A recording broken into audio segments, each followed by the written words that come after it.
পর্দার দুইটা উপকার বলি সংক্ষেপে। এক নাম্বার, স্ত্রীকে পর্দায় রাখবেন, আপনার ছেলে দিনদার হবে। স্ত্রীকে পর্দায় রাখবেন, আপনার ছেলে পরহেজগার হবে, আপনার ছেলে ভদ্র আদর্শবান হবে। একজন পুরুষ ঘর থেকে বের হওয়ার পরে সকালে যে গাড়িতে করে অফিসে গিয়েছিল, ওই গাড়ির পাশের সিটে বসছে সুন্দরী নারী।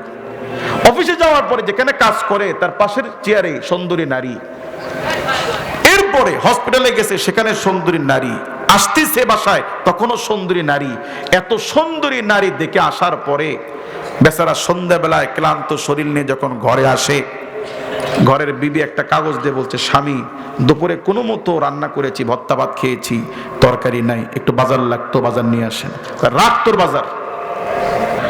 বাবার বয়সী মুরব্বী বাবাজিরা, পর্দার অন্তরালে অবস্থানরত পরম শ্রদ্ধেয়া মা এবং বোনেরা, আমরা আল্লাহ পাকের দরবারে লাখ কোটি কালিমাতুশ শুকুর ও সুজুদ পেশ করছি যে আল্লাহ পাক আমাদেরকে ভালোবেসে মোহাব্বত করে পৃথিবীর শ্রেষ্ঠতম জায়গা আল্লাহর ঘর মসজিদের প্রাঙ্গণে আজকের এই তাফসীরুল কোরআন মাহফিলের আল্লাহ পাক আমাদেরকে আসার বসার তৌফিক সুযোগ ভিক্ষা দান করেছেন।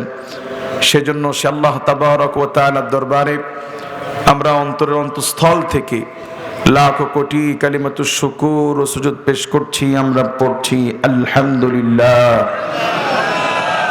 নবী করিম সাল্লাল্লাহু আলাইহি ওয়াসাল্লামের উপর লাখ কোটি দরুদ আর সালাম বর্ষিত হোক। আমরা সকলে পড়ছি সাল্লাল্লাহু আলাইহি ওয়াসাল্লাম। মুআজ্জাজ হাজিরিন, আমরা এই মাহফিলে আসতে পেরে বসতে পেরে খুশি না বেজার? কম না বেশি? নবী সাল্লাল্লাহু আলাইহি ওয়াসাল্লাম ইরশাদ করেছেন, ওয়াস্তাগফির লাহু মান ফিস সামাই ওয়াল আরদ। যে আল্লাহ তাআলার মুমিন বান্দারা যখন আল্লাহর দ্বীন অর্জনের জন্য, আল্লাহর দ্বীন সম্পর্কে জ্ঞান অর্জনের জন্য মুমিন যখন ঘর থেকে বের হয়, তখন সেই মুমিনের জন্য সাত আসমান জমিনের সমস্ত মাখলুকাত এই মুমিন বান্দাদের জন্য আল্লাহ তাআলার কাছে গুনাহ মাফের দোয়া করতে থাকে। কি দোয়া করে? ওয়াস্তাগফির লাহু, আল্লাহ আপনি এই মুমিন বান্দাদেরকে মাফ করে দেন। এই মুহূর্তে আমরা যতক্ষণ বসে থাকব, আমাদের সকলের জন্য সমস্ত মাখলুকাত আল্লাহ তাআলার কাছে গুনাহ মাফের দোয়া করছে। আল্লাহ তাআলা আমাদের গুনাহগুলো কমিয়ে দিচ্ছেন, তাতে আমরা খুশি না বেজার? আমরা খুশি, আল্লাহ পাক খুশি, গোটা জগৎ খুশি। বেজার কেবল মাত্র মিস্টার ইবলিস, শয়তান। কে বেজার? কারণ ইবলিস নিজেও ভালো কাজ করে না, ও কাউকে করতেও দিতে চায় না। এই জন্য জগতে যত ভালো কাজ আছে সব কাজে তার বাধা আছে না নেই? দেখবেন দুনিয়াবি কাজ করার সময় ভিন্ন চিন্তা ওই পরিমাণ আসে না যে পরিমাণ আসে আমরা যখন মসজিদে নামাজে দাঁড়াই। আমরা এত চেষ্টা করি যেন নামাজের মধ্যে ভিন্ন চিন্তা না আসে, কিন্তু নামাজ পড়াকালীন সময় কোত্থেকে যে এত চিন্তা মাথার মধ্যে চলে আসে অনেক সময় আমরা নিজেও বুঝতে পারি না। কথা বলেন ঠিক কি না? এর কারণ শয়তান সর্বোত্তক প্রচেষ্টা চালায় কিভাবে মুমিনদেরকে ভালো কাজ থেকে দূরে সরানো যায়। কাজে এখানে বসার দ্বারা সমস্ত মাখলুকাত যখন আমাদের জন্য গুনাহ মাফের দোয়া করছে, আল্লাহ পাক যখন আমাদের গুনাহগুলো কমিয়ে দিচ্ছেন, তখন শয়তান তার সর্বোচ্চ শক্তি নিয়োগ করবে আমাদেরকে উঠানোর জন্য। কিন্তু আমরা কি তার পেতে রাখা ফাঁদে পা দিব? তাহলে আমরা শুরুতে নিয়ত করি, শয়তান যতই চেষ্টা করো না কেন আমাদেরকে শেষ মোনাজাতের আগে উঠাইতে পারবে না। বলি ইনশাআল্লাহ। কারা কারা আল্লাহ এবং তার রাসূলের মুহাব্বতে শেষ পর্যন্ত থাকতে রাজি আছি? দুহাত তুলে একটু আল্লাহকে দেখে। লিল্লাহি তাকবীর, লিল্লাহি তাকবীর। আল্লাহ কবুল করুন, মঞ্জুর করুন, বলে আমিন। মুআজ্জাজ হাজিরিন, রাত অনেক বেশি হয়ে গিয়েছে, তখন মাহফিল শেষ করতে পারলে ভালো হইতো, ঠিক কি না? আমাদের দেশের মাহফিলের চিত্র হচ্ছে, অন্যদিন ফজরের মুসল্লি যদি হয় 4 কাতার, আমাদের দেশের মাহফিলের চিত্র ওই মহল্লার মাহফিলের পরের দিন ফজরের মুসল্লি 1 কাতার। অন্যদিন যদি হয় 1 কাতার, তাহলে মাহফিলের পরে 4 জন, 5 জন, 6 জন। কথা বলেন তো? মাহফিল শুনে যদি আমরা নামাজই পড়তে না পারি তাহলে মাহফিল শোনাচ্ছে না শোনাটাই ভালো ছিল। কাজে আমরা সবাই নিয়ত করি, সবাই আল্লাহ যদি হায়াতে জীবিত রাখেন আমরা সবাই ফজরের নামাজ জামাতে পড়ার চেষ্টা করব ইনশাআল্লাহ। এমন কোনো ভাই যদি থেকে থাকেন যা আলোচনা আর আধা ঘন্টা, পৌনে 1 ঘন্টা বা 1 ঘন্টা চললে আমরা ফজরের নামাজ পড়তে পারবো না, তাহলে মেহেরবানি করে আপনি গিয়ে ঘুমান, তারপরও ফজরের নামাজ জামাতে পড়েন, এটা আপনার জন্য বেশি কাজে দিবে। কি আমরা সবাই পারবো তো ইনশাআল্লাহ? আল্লাহ পাক আমাদেরকে তৌফিক দান করুন বলে আমিন।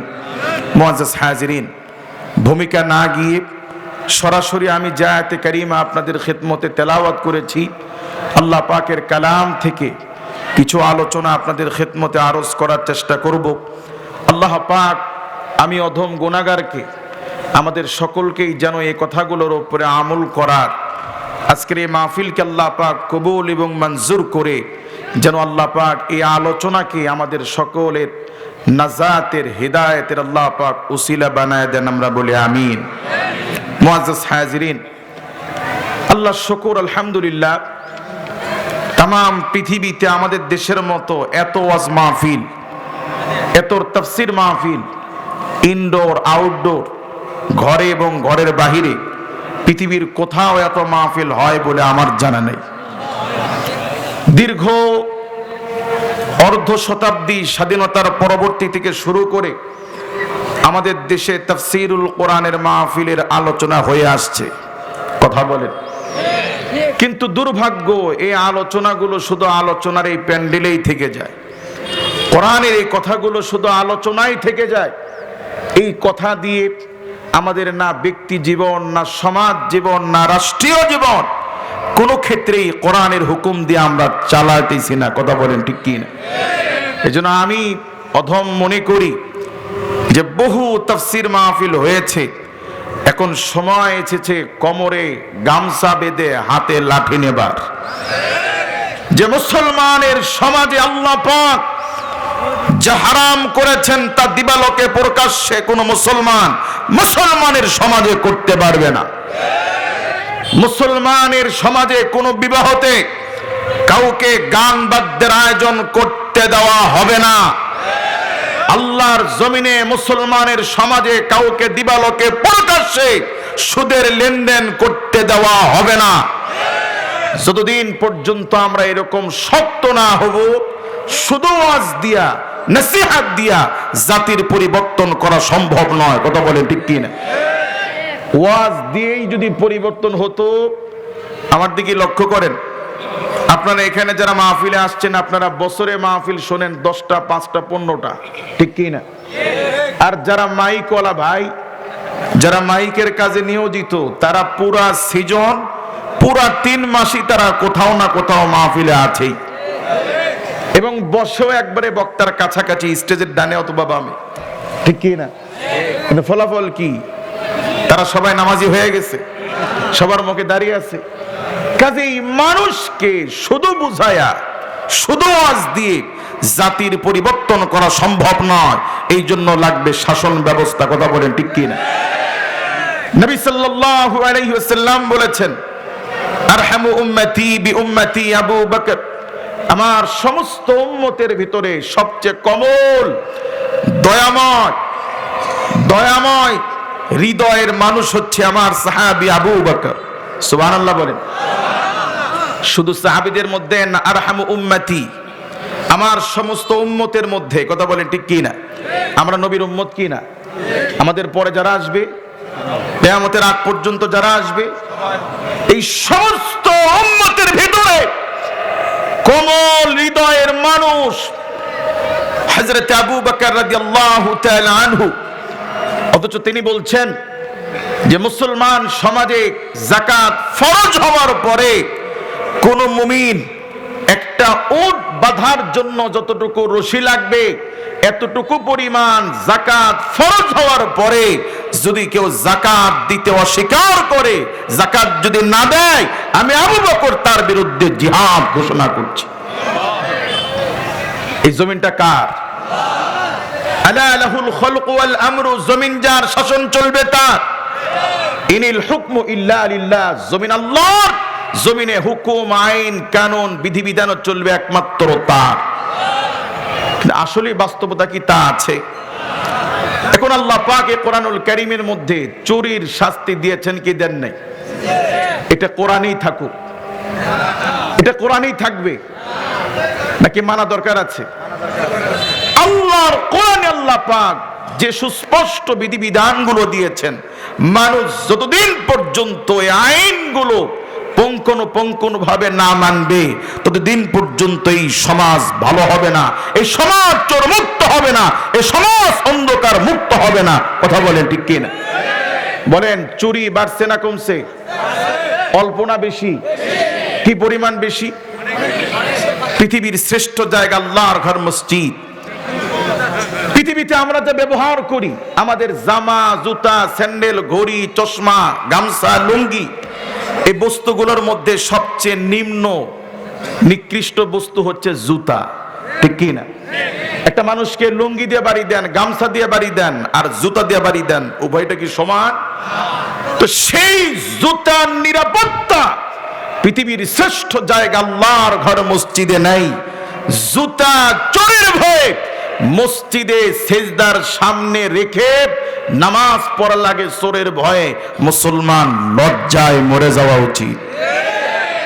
যে মানুষের নীতি নৈতিকতার কি পরিমাণ পদস্খলন ঘটলে, কি পরিমাণ মানুষ তারা আদর্শ থেকে, ইসলাম থেকে দূরে চলে গেলে যে মুসলমানের কাছে একটা জুতার নিরাপত্তা নেই। কয়েকবার রেল স্টেশনে দেখেছি, ট্রেনের ভিতরে যে বদনা আছে, বদনা সেকল দিয়ে তালা দিয়ে রাখা হয়েছে। একটা বদনা বিক্রি করলে নিশ্চয় 2-4-5 লাখ টাকা বিক্রি করা যাবে নাকি?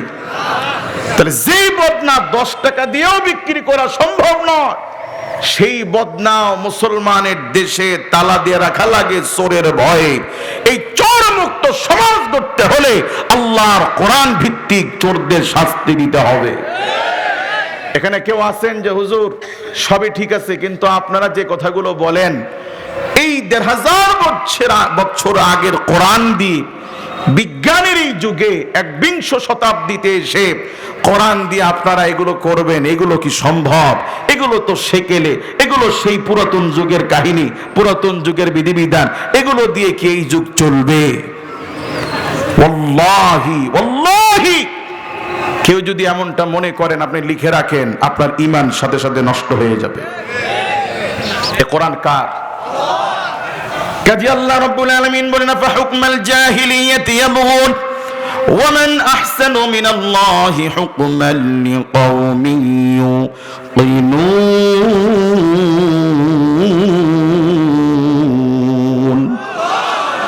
আল্লাহ তাআলা বলেন, এই পৃথিবীতে অন্ধকার ফিরে আসুক, জাহেলিয়াত ফিরে আসুক। মানুষ কি তা চায়? চান আপনারা? আল্লাহ পাক বলেন, মানুষ যখন কোরআন বাদ দিয়ে ভিন্ন আদর্শ গ্রহণ করবে, অটোমেটিক পৃথিবীতে জাহেলিয়াত নেমে আসবে। আজ থেকে 50 বছর আগে আমার দেশের মা বোনেরা তারা বোরকা পরতো। কোথায় যখন যেত বোরকা তো পরতো, এমন কি যে রিকশায় চড়তো, যে ভ্যানে চড়তো, ওই ভ্যানের উপরে আলাদা একটা সই দিয়ে, দুই পাশে কাপড় দিয়ে অথবা আলাদা কাপড় দিয়ে রিকশাটা পেঁচিয়ে নিত। সত্য না অসত্য? সেই সমাজ আজ থেকে 30 বছর আগেও আমার দেশের মা বোনেরা পরিপূর্ণ বোরকা না পরলেও বাড়ির সামনে উঠানে কাজ করার সময়, রাস্তাঘাটে কাজ করার সময় গ্রামের ময় মুরব্বী দেখলে, আলেম ওলামাদেরকে দেখলে মাথায় কাপড় দিত, রাস্তার পাশে দাঁড়িয়ে উল্টা দিকে দাঁড়িয়ে থাকতো। মুরব্বীরা যাওয়ার পরে এরপরে মা বোন কাজ করত।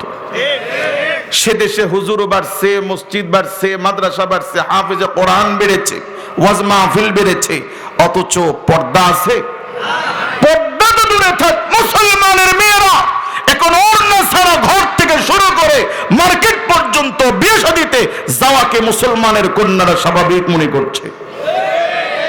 কি করে ঠেকাবেন এই যে মুসলমানদের অধঃপতন, এই যে ইসলামিক সমাজগুলো নষ্ট হয়ে যাচ্ছে, নীতি নৈতিকতা নষ্ট হয়ে যাচ্ছে, ইসলামী কৃষ্টি কালচার তাহজিব তামাদ্দুন নষ্ট হয়ে যাচ্ছে, এগুলোকে প্রতিরোধ করতে হলে ওয়াজ মাহফিলের চাইতে এখন আমাদেরকে কঠোরভাবে এগুলো শাস্তি দিতে হবে। কথা বলেন ঠিক কি না? এজন্য আমি বলছি, যে তাফসীর মাহফিলের আলোচনার আয়োজন করার চাইতে, কারণ এখন আমাদের কাছে অজানা বলতে কিচ্ছু নাই। কথা বলেন, কোনটি হালাল কোনটি হারাম মুসলমান জানে না এমন ব্যক্তি খুঁজে পাওয়া যাবে? যারা সুদ খায় তারা জানে কি না যে এটা হারাম? যারা নামাজ পড়ে না তারা জানে না যে নামাজ পড়া ফরজ? কাজে মানুষ সব জানে, ওয়াজ আপনি কাকে শোনাবেন? অভাব শুধু আমলের। অভাব কিসের? নবী সাল্লাল্লাহু আলাইহি ওয়াসাল্লাম বলেছেন, লা ইউকাল্লিমুহুমুল্লাহু ইয়াওমাল কিয়ামাহ ওয়া লা ইয়ানযুরু ইলাইহিম ওয়া লা ইউযাক্কিহিম ওয়া লাহুম আযাবুন আলীম। আল্লাহু আকবার বলেন। তিন শ্রেণীর মানুষ এরা আল্লাহ রাব্বুল আলামিনের কাছে এত জঘন্য, এত বড় পাপী, হাসরের মাঠে আল্লাহ রাব্বুল আলামিন এদের সাথে কথা বলবেন না। ওয়ালা ইয়ানযুরু ইলাইহিম, আল্লাহ পাক এদের দিকে তাকাবেন না। ওয়ালা ইউযাক্কিহিম, আল্লাহ রাব্বুল আলামিন এদের গুনাহ মাফ করবেন না। ওয়ালাহুম আযাবুন আলীম, আল্লাহ পাক এদেরকে কঠিন থেকে কঠিন শাস্তি দিবেন। কয় শ্রেণী? এই তিন শ্রেণীর মধ্যে এক শ্রেণী হচ্ছে তারা যে পুরুষগুলো কাপড় টাকনোর নিচে পরিধান করে। আমি যদি এখানে বলি, যদি দাঁড় করায়, দেখা যাবে এখানে আমরা যারা আছি অধিকাংশ মানুষের কাপড় টাকনোর নিচে। কথা বলেন, সমস্যা আমাদের কোথায়? আমরা জানি না হারাম বিষয় এটা, নাকি আমরা ইসলামের বিষয়কে আমরা গুরুত্ব দিই না, আমরা গণ্য করি না, এরকম একটা ভাব কাজ করতেছে। কথা বলে কাজী এই মানুষদেরকে দ্বীনের পথে ফিরে আনার জন্য ওয়াজও লাগবে, শাসনও লাগবে, কিন্তু দুঃখজনক শাসন নাই, শুধু ওয়াজ আছে। পুলিশের হাতে যদি পিস্তল না থাকতো ওই পুলিশটা মানুষ ভয় পাইতো? কাজী আল্লাহর এই জমিন, ইসলামের বিধিবিধানগুলো অপশনাল নয় যে মানলে মানলাম, না মানলে না মানলাম, বিষয় এমন না। আল্লাহর জমিনে মুসলমান পরিচয় দিতে হলে তোমাকে পরিপূর্ণ আত্মসমর্পণ করে জীবনের সকল ক্ষেত্রে আল্লাহর হুকুম মেনেই চলতে হবে। কথা বলেন ঠিক কি না? আল্লাহ পাক আমাদের সকলকেই কোরআনের শাসন মেনে আল্লাহ আমাদেরকে আল্লাহর দ্বীনের জন্য কঠোর হওয়ার তৌফিক দান করুন।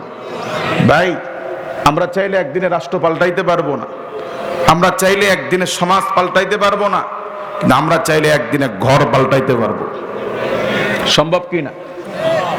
আমি বক্তা সারা রাত ধরে আজকে যদি পর্দার বয়ান করি, আপনাদের খতিব সাহেব হুজুর যদি যুগের পর যুগ প্রতি জুমার দিন পর্দার আলোচনা করেন, কিন্তু আপনার মেয়ে যদি পর্দা না করে, হুজুর কি মার দেওয়ার ক্ষমতা রাখে? কিন্তু এটা আপনি পারবেন, ঠিক কি না? আমি নামাজের বয়ান করতে পারি, খতিব সাহেব নামাজের বয়ান করতে পারেন, কিন্তু মার দেওয়ার ক্ষমতা তার না, এটা আপনি পারেন। এজন্য আল্লাহর জন্য আমাদের উচিত হবে নিজের ঘরের ক্ষেত্রে একটু কঠোর হওয়া। আমরা আল্লাহর দ্বীনের জন্য একটু কঠোর হব ইনশাআল্লাহ। আমাদের আব্বা ইব্রাহিম আলাইহিস সালাতু ওয়াস সালাম, যিনি স্বপ্ন দেখে মিনা বাজারে নিজের কলিজার টুকরা ছেলেকে নিয়ে বলছে, আমার বেটা, ইন্নী আরা ফিল মানামি আন্নী আযবাহুকা ফানজুর মাযা তারা। আমার বৎস, আমার ছেলে, আমি স্বপ্নে দেখেছি তোমাকে জবাই করছি। বেটা, নবীদের স্বপ্নটা ওহী।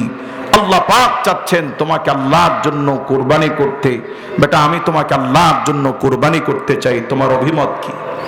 যোগ্য বাবার যোগ্য ছেলে বলছে, ক্বালা ইয়া আবাতি ফাআল মা তু'মার। ও আব্বা, আল্লাহ পাক আপনাকে যে আদেশ করেছেন সে আদেশ আপনি পালন করুন। সাতাজিদুনি ইনশাআল্লাহ, সাতাজিদুনি ইনশাআল্লাহ। আল্লাহ আব্বা, আশা করা যায় ইনশাআল্লাহু আজিজ, আপনি আমাকে ধৈর্যশীলদের মধ্যে পাবেন। সুবহানাল্লাহ বলেন। মুসলমান, আমাদের আব্বাজান যদি আল্লাহর খুশির জন্য ছেলের গলায় ছুরি চালাইতে পারে, মুসলমান তুমি তোমার সেই বাবার সন্তান হয়ে তুমি কি তোমার ছেলেকে নামাজের জন্য একটা ধমক, নামাজের জন্য একটা থাপ্পড়, তুমি কি তোমার স্ত্রীকে পর্দার জন্য একটা ধমক দিতে পারবা না? পারবো না আমরা? ওয়াল্লাহি, যারা আল্লাহর দ্বীনের জন্য কঠোর হব, সাময়িক সন্তান অভিমান করবে, স্ত্রী মান অভিমান করবে, কিন্তু আপনার যত বয়স হবে, আপনি যত বুড়া হবেন, আল্লাহ পাক এদের কাছে আপনার ইজ্জত সম্মান তত বাড়ায় দিবে। আর আপনি কিছু বলবেন না, ওদেরকে ছেড়ে দিবেন। আপনি যত বুড়া হবেন আপনার জিল্লতি, আপনার দুঃখ দুর্দশা তত বেশি বেড়ে যাবে। কাজে আমরা আল্লাহর দ্বীনের জন্য, দুনিয়া এবং আখিরাতের কল্যাণের জন্য আমরা পরিবারে একটু কঠোর হব ইনশাআল্লাহ। আল্লাহ তৌফিক দান করুন। এবার আসুন, আমি যে আয়াতে কারিমা তেলাওয়াত করেছি আমরা সে আয়াতে কারিমা থেকে কথা বলার চেষ্টা করি। আল্লাহ পাক কোরআন নামক এই সংবিধান দিয়ে আমাদের ব্যক্তি, সমাজ, রাষ্ট্র পরিচালনার তৌফিক দান করুন। মুআজ্জাজ হাজিরিন, আপনাদের এই এলাকার বহু ছেলে প্রবাসে আছে কি নাই? আছে। তো প্রবাস থেকে এক বন্ধু দেশে আসবে, তো আরেক বন্ধু বলছে, ভাই আমি তো 2 বছর আগেই দেশে গিয়েছিলাম, তুমি যাচ্ছ তো যাওয়ার পরে আমার মার সাথে একটু দেখা করিও, আর আমার এই চিঠি আর 1 লক্ষ টাকা এটা আমার মার হাতে দিবা, পারবা না? বন্ধু বলছে, হ্যাঁ পারবো, অসুবিধা নেই। তো বন্ধুর দেওয়া চিঠি আর টাকা নিয়ে গ্রামে এসছে, এসে বন্ধুর মার হাতে টাকার চিঠি দিয়ে বলছে, খালাম্মা আমার বন্ধু আপনার ছেলেটা আপনার জন্য দিয়েছে। এই চিঠিতে লেখা ছিল টাকা কেন পাঠানো হয়েছে, কাকে কত টাকা দিতে হবে, এই টাকার ব্যাপারে বিস্তারিত ভাগ বাটোয়ারা বন্টন নীতি লেখা ছিল চিঠির মধ্যে। কিসের মধ্যে? মা যিনি, তিনি মূর্খ মানুষ, চিঠি পড়তে জানে না। বলুন তো, যদি চিঠি পড়তে না জানে তাহলে উচিত ছিল যে পড়তে পারে তার কাছে নিয়ে যাওয়া, ঠিক কি না? কিন্তু মা চিঠি নিজেও পড়তে জানে না, যে পড়তে জানে তার কাছেও নিয়ে যায় নাই। মা কি করেছে, এই চিঠি ভাঁজ করে বিছানার নিচে রেখে দিয়েছে, আর প্রতিদিন 5 ওয়াক্ত ফরজ নামাজের পরে এই চিঠি বের করে চুমা খায়, বুকে লাগায়। আহা, আমার বেতার হাটের লেখা কত সুন্দর। বলুন তো, ছেলে চিঠি দিয়েছিল চুমা খাওয়ার জন্য, বুকে লাগানোর জন্য? হ্যাঁ, এটা ঠিক। চিঠি দেখলে মার শান্তি লাগে, এটা বুকে লাগালে মার কলিজে শান্ত হয়। কিন্তু চিঠি দেওয়ার মূল উদ্দেশ্য এটা বিছানার নিচে রাখা নয়, চুমা খাওয়া নয়, বুকে লাগানো নয়। আল্লাহ পাক এই কোরআনুল আযীম দিয়েছেন ব্যক্তি, সমাজ, রাষ্ট্র, আইন আদালত, অর্থনীতি, বিবাহ নীতি, তালাক নীতি, নারী নীতি, পৌরনীতি, আল্লাহর জমিনে যা আছে সব কিছুর চূড়ান্ত সমাধান দেবে এই কোরআনুল কারীম। কথা বলেন ঠিক কি না?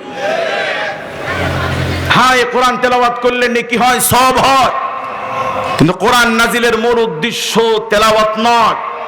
কোরআন পৃথিবীতে পাঠানোর মূল উদ্দেশ্য তেলাওয়াত নয়, সব রিসানি নয়, এগুলো কোরআনের ফজিলত, এগুলো কোরআনের কি? যেমন বিবাহ কারোর জন্য হারাম, কারোর জন্য ফরজ, কারোর জন্য জায়েজ, ঠিক কি না? কার জন্য হারাম? যে ব্যক্তি শারীরিকভাবে অক্ষম, যার মধ্যে যৌবন নাই, এমন ব্যক্তির জন্য বিয়ে করার হুকুম কি? বিয়ের মূল লক্ষ্য হচ্ছে যৌবনের হালাল ব্যবহার, শারীরিক সম্পর্ক, যৌবনের হালাল বৈধ ব্যবহার, এটা হচ্ছে বিয়ের মূল লক্ষ্য। আনুষঙ্গিক বিয়ে করলে বউ কাপড় ধুয়ে দেয়, রান্না করে দেয়, ঘর গুছগাছ করে রাখে, এগুলো বিয়ের উপকারিতা, বিয়ের ফজিলত।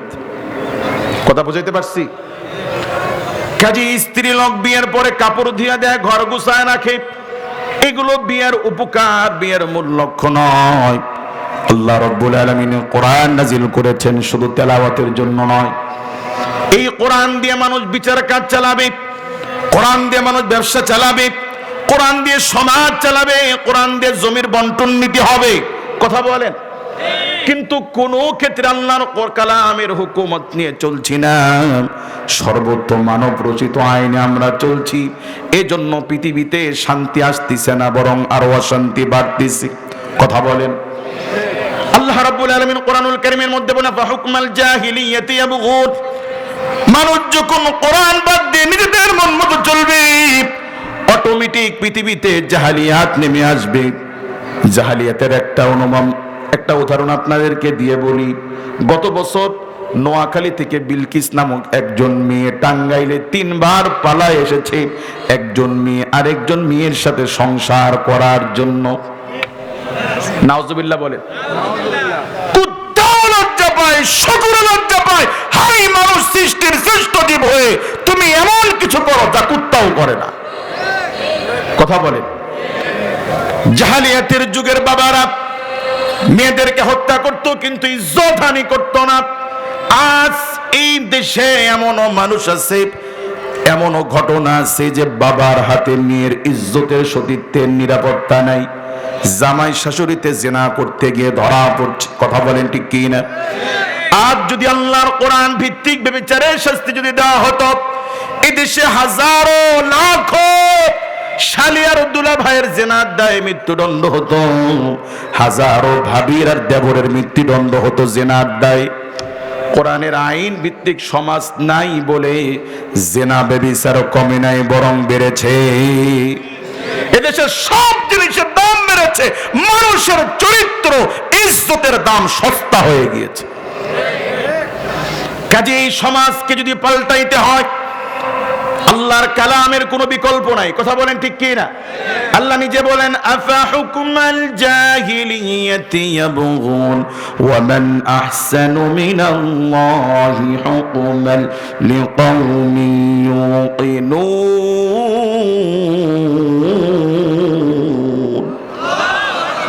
মসি হলে পৃথিবীর বাড়ি তামাম, গাছপালা যদি সব হয় রে কলম। মসি হলে পৃথিবীর বাড়ি তামাম, গাছপালা যদি সব হয় রে কলম। কথা বলেন ঠিক কি না? আল্লাহ পাক কোরআনুল কারীমের মধ্যে বলেন, লাউ আনজালনা হাযাল কুরআন আলা জাবালিন লারাআইতাহু খাশিআন মুতাসাদ্দিআন মিন খাশিয়াতিল্লাহ। আরে দুনিয়ার মুমিন, আমি আল্লাহ কোরআন যদি তোমাদের উপরে নাজিল না করে যদি পাহাড়ের উপরে নাজিল করতাম, এ কোরআনের ভারে, কোরআনের ওজনে, কোরআনের ভয়ে আল্লাহর আয়াতের ওজন সহ্য করতে না পেরে পাহাড়গুলো ভেঙে চৌচির হয়ে যাইতো। পাহাড় হচ্ছে শক্ত বস্তু। বলেন পাহাড় কি? আল্লাহ রাব্বুল আলামিন সূরাতুল গাশিয়ার মধ্যে বলেন, আফালা ইয়ানজুরুনা ইলাল ইবলি কাইফা খুলিকাত ওয়া ইলাস সামাই কাইফা রুফিআত। জোরে আল্লাহু আকবার বলেন। এই পৃথিবীর মানুষ কেন লক্ষ্য করে না উটের দিকে? আল্লাহ রাব্বুল আলামিন কিভাবে উট তৈরি করেছেন? মানুষ কেন লক্ষ্য করে না আসমানের দিকে? কিভাবে আল্লাহ পাক খুঁটিবিহীন আসমানকে মহাশূন্যে ঝুলিয়ে রেখেছেন। কথা বলেন। ওয়াইলাল জিবালি কাইফা নুসিবাত। এই পৃথিবীর মানুষ কেন লক্ষ্য করে না আল্লাহ রাব্বুল আলামিন কিভাবে পাহাড়কে জমিনে প্যারাক হিসেবে মেরে দিয়েছেন? পাহাড়গুলোকে প্যারাক হিসেবে মেরে দিয়েছেন। বলুন তিনি কে? যেন এই জমিন নড়াচড়া না করে, ভূমিকম্প যেন ঘন ঘন না হয়, জমিন যেন তার ভারসাম্য হারিয়ে না ফেলে। এই জন্যই পৃথিবীর স্থায়িত্ব, পৃথিবীকে স্থির রাখার জন্য যে মহাশক্তিধর পাহাড়কে প্যারাক হিসেবে মেরে দিয়েছেন। বলুন তিনি কে? কৃষক ভাইয়েরা যখন পানি সেচ দেয়, ওই পানি উঠানোর যে মেশিন আছে, এই মেশিন যখন বাড়ি থেকে জমিনে নিয়ে যায়, যেখানে পানি উঠানো হয়, ওই মেশিনের চারপাশ দিয়ে কিছু রড, কিছু খুঁটি গাড়া হয়। গাড়ার পরে রশি দিয়ে মেশিন বেঁধে রাখা হয়, যেন মেশিন স্টার্ট দিলে নড়াচড়া না করে সরে না যায়। ঠিক কি না? আল্লাহ রাব্বুল আলামিন এই প্যারাক হিসাবে পাহাড় দিয়ে জমিনের বিভিন্ন জায়গায় আল্লাহ পাক পাহাড়কে প্যারাক হিসেবে রব্বুল আলামিন মেরে দিয়েছেন। আর এই পাহাড়কে প্যারাক হিসেবে মেরে দেওয়ার পরে মানুষ যখন বহুতল ভবন তৈরি করে, তখন মানুষ সবচেয়ে বেশি গুরুত্ব দেয় বিল্ডিং এর মাঝখানের জায়গাকে। কোন জায়গাকে? বহুতল ভবনের পিলার করার সময় মাঝখানের জায়গা বড় করে ঢালাই দেওয়া হয়, যেন ভারে ধসে না যায়। ঠিক কি না? এই পৃথিবীর মধ্যপ্রাচ্য বলা হয় আরব, কাতার, দুবাই, বাহরাইন, কাতার, ইয়ামান, এগুলো হচ্ছে মধ্যপ্রাচ্য। এগুলো কি? আর তার চেয়ে আরো পশ্চিমে গেলে লন্ডন, আমেরিকা। কথা বলেন ঠিক কি না? নবী সাল্লাল্লাহু আলাইহি ওয়াসাল্লাম বলেছেন, আল্লাহর ঘর কাবা, এটা হচ্ছে পৃথিবীর কেন্দ্রবিন্দু, একেবারেই পৃথিবীর মধ্যখান, পৃথিবীর একেবারে মাঝবর্তী জায়গা হচ্ছে আল্লাহর ঘর কাবা। সুবহানাল্লাহ বলবেন না? তো আল্লাহ পাক যে পাহাড়কে প্যারাক হিসেবে মেরে দিয়েছেন, ওই ওই পাহাড়কে আল্লাহ পাক সবচেয়ে বেশি দিয়েছেন মধ্যপ্রাচ্যে। কোথায় দিয়েছেন? যারা হজ কিংবা উমরা গিয়েছেন দেখবেন মক্কা থেকে তায়েফ যত দূর চোখ যায় রাস্তার দুই পাশ দিয়ে শুধু পাহাড় আর পাহাড়। এই পাহাড়গুলো যিনি মেরে দিয়েছেন বলুন তিনি কে? দুনিয়ার মুমিন, যে পাহাড়গুলোকে আল্লাহ পাক পেরাক হিসেবে জমিনে মেরে দিয়েছেন জমিনকে স্থির রাখার জন্য, আল্লাহ পাক বলেন লাউ আনজালনা হাযাল কুরআন আলা জাবালিন লারাআইতাহু খাশিআন মুতাসাদ্দিআন মিন খাশিয়াতিল্লাহ। এই কোরআন যদি মানুষের উপরে নাজিল না করে আমি আল্লাহ পাক যদি পাহাড়ের উপরে নাজিল করতাম, এই কোরআনের ওজনে, কোরআনের ভারে, কোরআন সহ্য করতে না পেরে এই শক্ত পাহাড়গুলো গলে যেত। অথচ এই কোরআন আমাদের কাছে গুরুত্ব নাই। কথা বলেন ঠিক কি না? কাজে আল্লাহ পাক বলেন وَمَنْ أَحْسَنُ مِنَ اللَّهِ حُكْمًا لِقَوْمٍ يُوقِنُونَ। وَمَنْ أَحْسَنُ مِنَ اللَّهِ, কে আছে আল্লাহর চাইতে শ্রেষ্ঠ? হুকমান লিকাউমি ইউকিনুন, আমার গোলামদের ক্ষেত্রে আইন দেওয়ার ক্ষেত্রে আমি আল্লাহর চাইতে শ্রেষ্ঠ হুকুমদাতা, বিধানদাতা, আইনদাতা, আইন প্রণেতা আমার চেয়ে শ্রেষ্ঠ কে আছে? আমরা ভালো বুঝি না, আল্লাহ পাক ভালো বুঝেন। আধা নাস্তিক দুর্বল মুমিন বটগাছের নিচে শুয়ে আছে, চোখ চলে গেছে বটগাছের ফলের দিকে, তো মনে মনে বলে আল্লাহ তুমি যে মাঝে মাঝে কি উল্টা পাল্টা কাজ করো। নাউজুবিল্লাহ বলেন, কি উল্টা পাল্টা? এত বড় বটগাছ তৈরি করেছো, ফলটা এত ছোট, এটা কি এই গাছের সাথে যায়?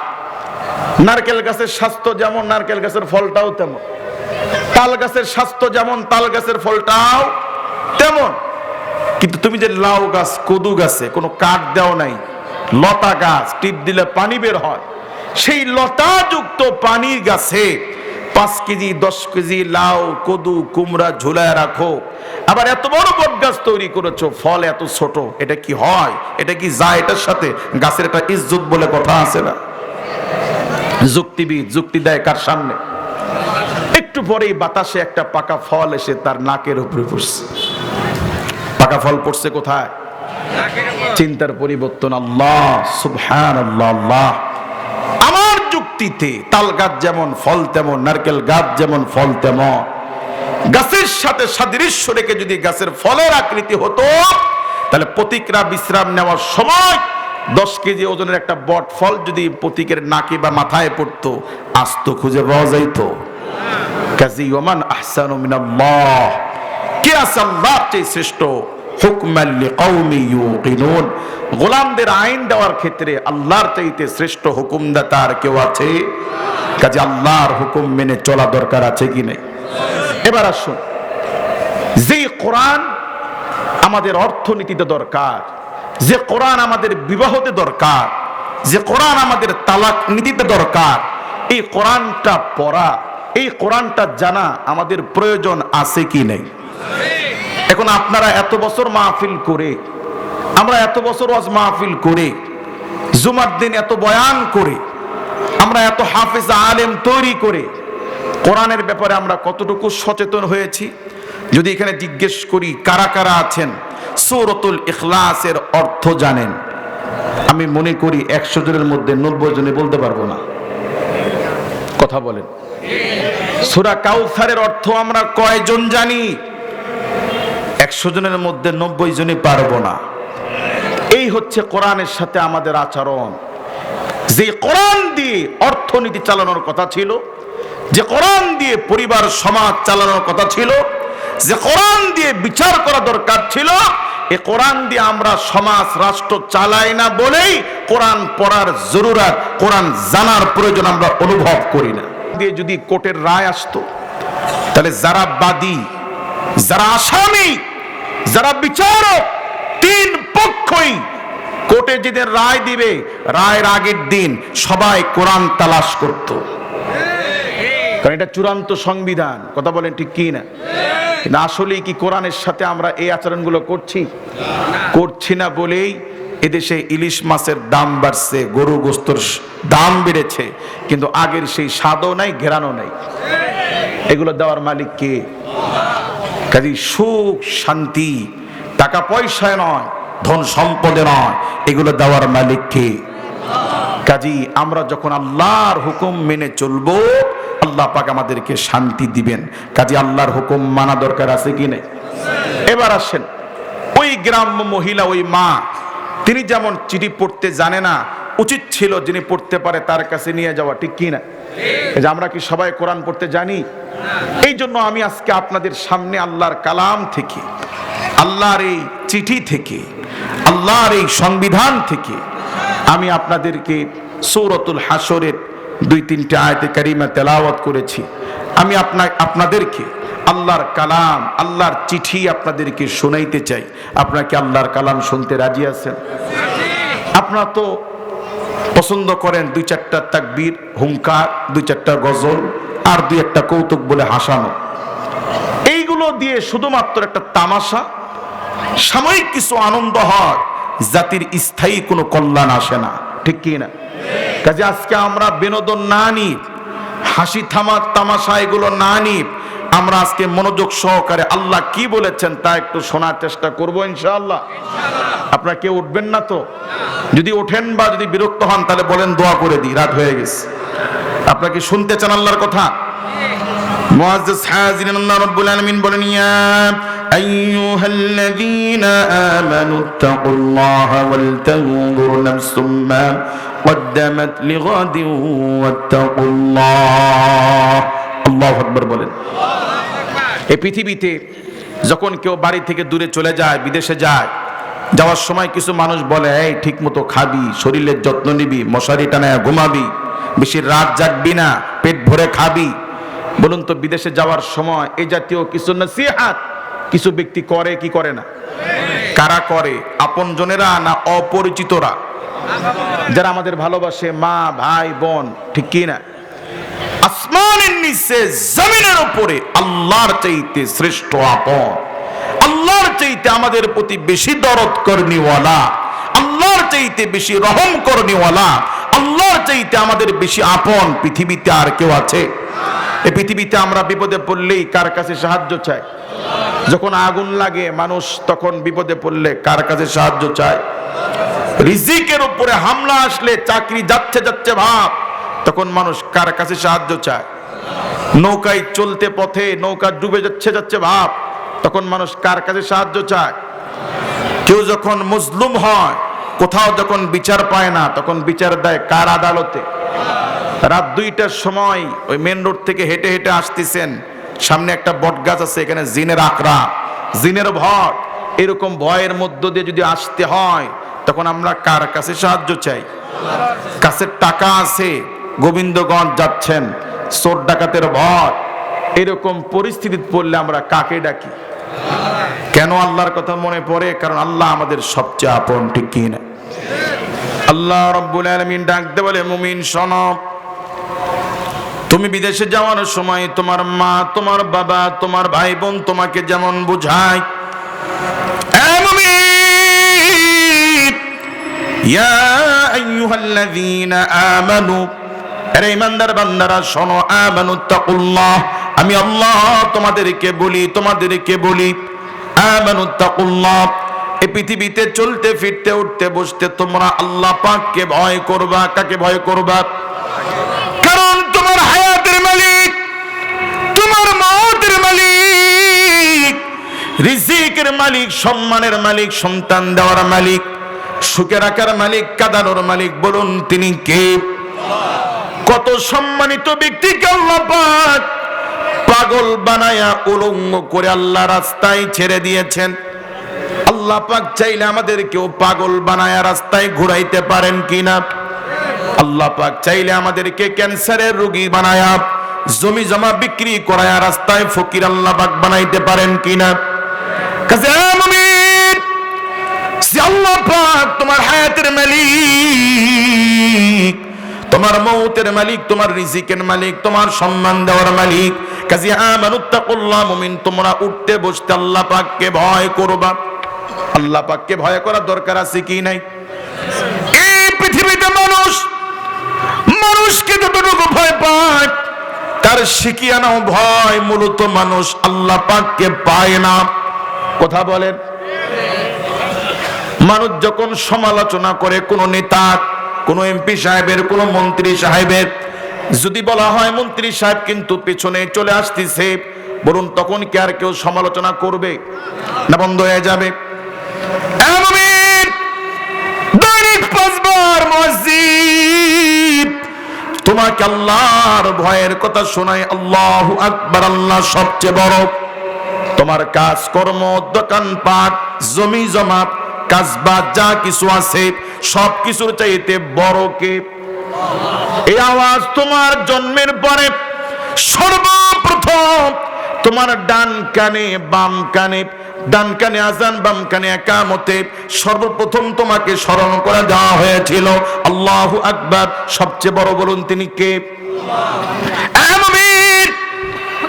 তোমার জন্মের পরে ডান কানে আজান বাম কানে একামতের মাধ্যমে তোমার কানে বলা হয়েছিল আল্লাহু আকবার, আল্লাহ সবচেয়ে বড়।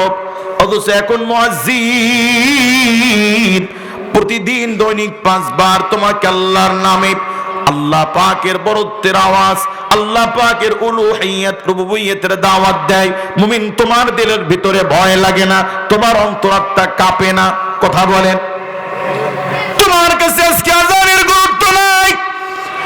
মুমিন, তুমি সেদিন বুঝবা আযানের গুরুত্ব কত, তুমি সেদিন বুঝবা যেদিন তোমার মৃত্যুর পরে তোমাকে কাফনের কাফন পরায়া তোমার ঘরের উঠানের সামনে রাখা হবে, আর মসজিদের মাইকে যখন এলান করা হবে বাদ জোহর বাদ আসর অমুকের জানাজা, সেদিন তুমি বুঝবা যখন জোহরের আযান হবে তোমার অন্তরাত্মা প্রকম্পিত হবে, হাই এই তো আমার সময় শেষ। আযান হয়েছে, একটু পরেই নামাজ হবে, নামাজের পরে জানাজার নামাজ পড়ায় আমাকে অনন্তকালের জন্য কবরে রেখে আসবে। কথা বলেন ঠিক কি না? কাজে আল্লাহ পাক বলেন, মুমিন আমানুত্তাকুল্লাহ, তোমার মা যেমন তোমাকে বুঝায় ঠিক মতো খাবা, শরীরের যত্ন নিবা, মশারি টানায় ঘুমাবা। গোলাম, আমি তোমাদেরকে বলি আমানুত্তাকুল্লাহ, জমিনে তোমরা সব সময় আল্লাহ পাককে ভয় করবা। আমরা আল্লাহকে ভয় করব তো ইনশাআল্লাহ। যতদিন পর্যন্ত মানুষ আল্লাহ পাককে ভয় না করবে, পুলিশ দিয়া সিসি ক্যামেরা দিয়া মানুষকে চুরি চামারি, মালে ভেজাল দেওয়া, ওজনে কম দেওয়া, এগুলো পুলিশ দিয়া সিসি ক্যামেরা দিয়ে বন্ধ করা সম্ভব নয়। কেবলমাত্র মানুষকে মানুষ বানাইতে পারে, অপরাধ মুক্ত রাখতে পারে আল্লাহর ভয়। কথা বলেন।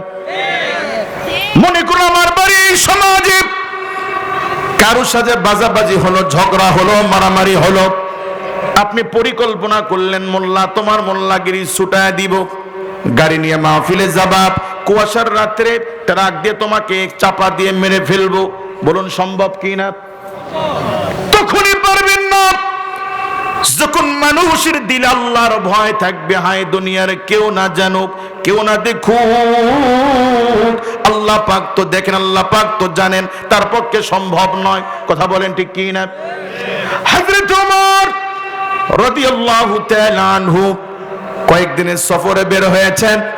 সফরে চলতে চলতে তিনি ক্লান্ত আর তৃষ্ণার্ত, হঠাৎ মরুভূমির মধ্যে লক্ষ্য করে দেখে একজন রাখাল অনেকগুলো ছাগল চড়াইতেছে। কি চড়াইতেছে?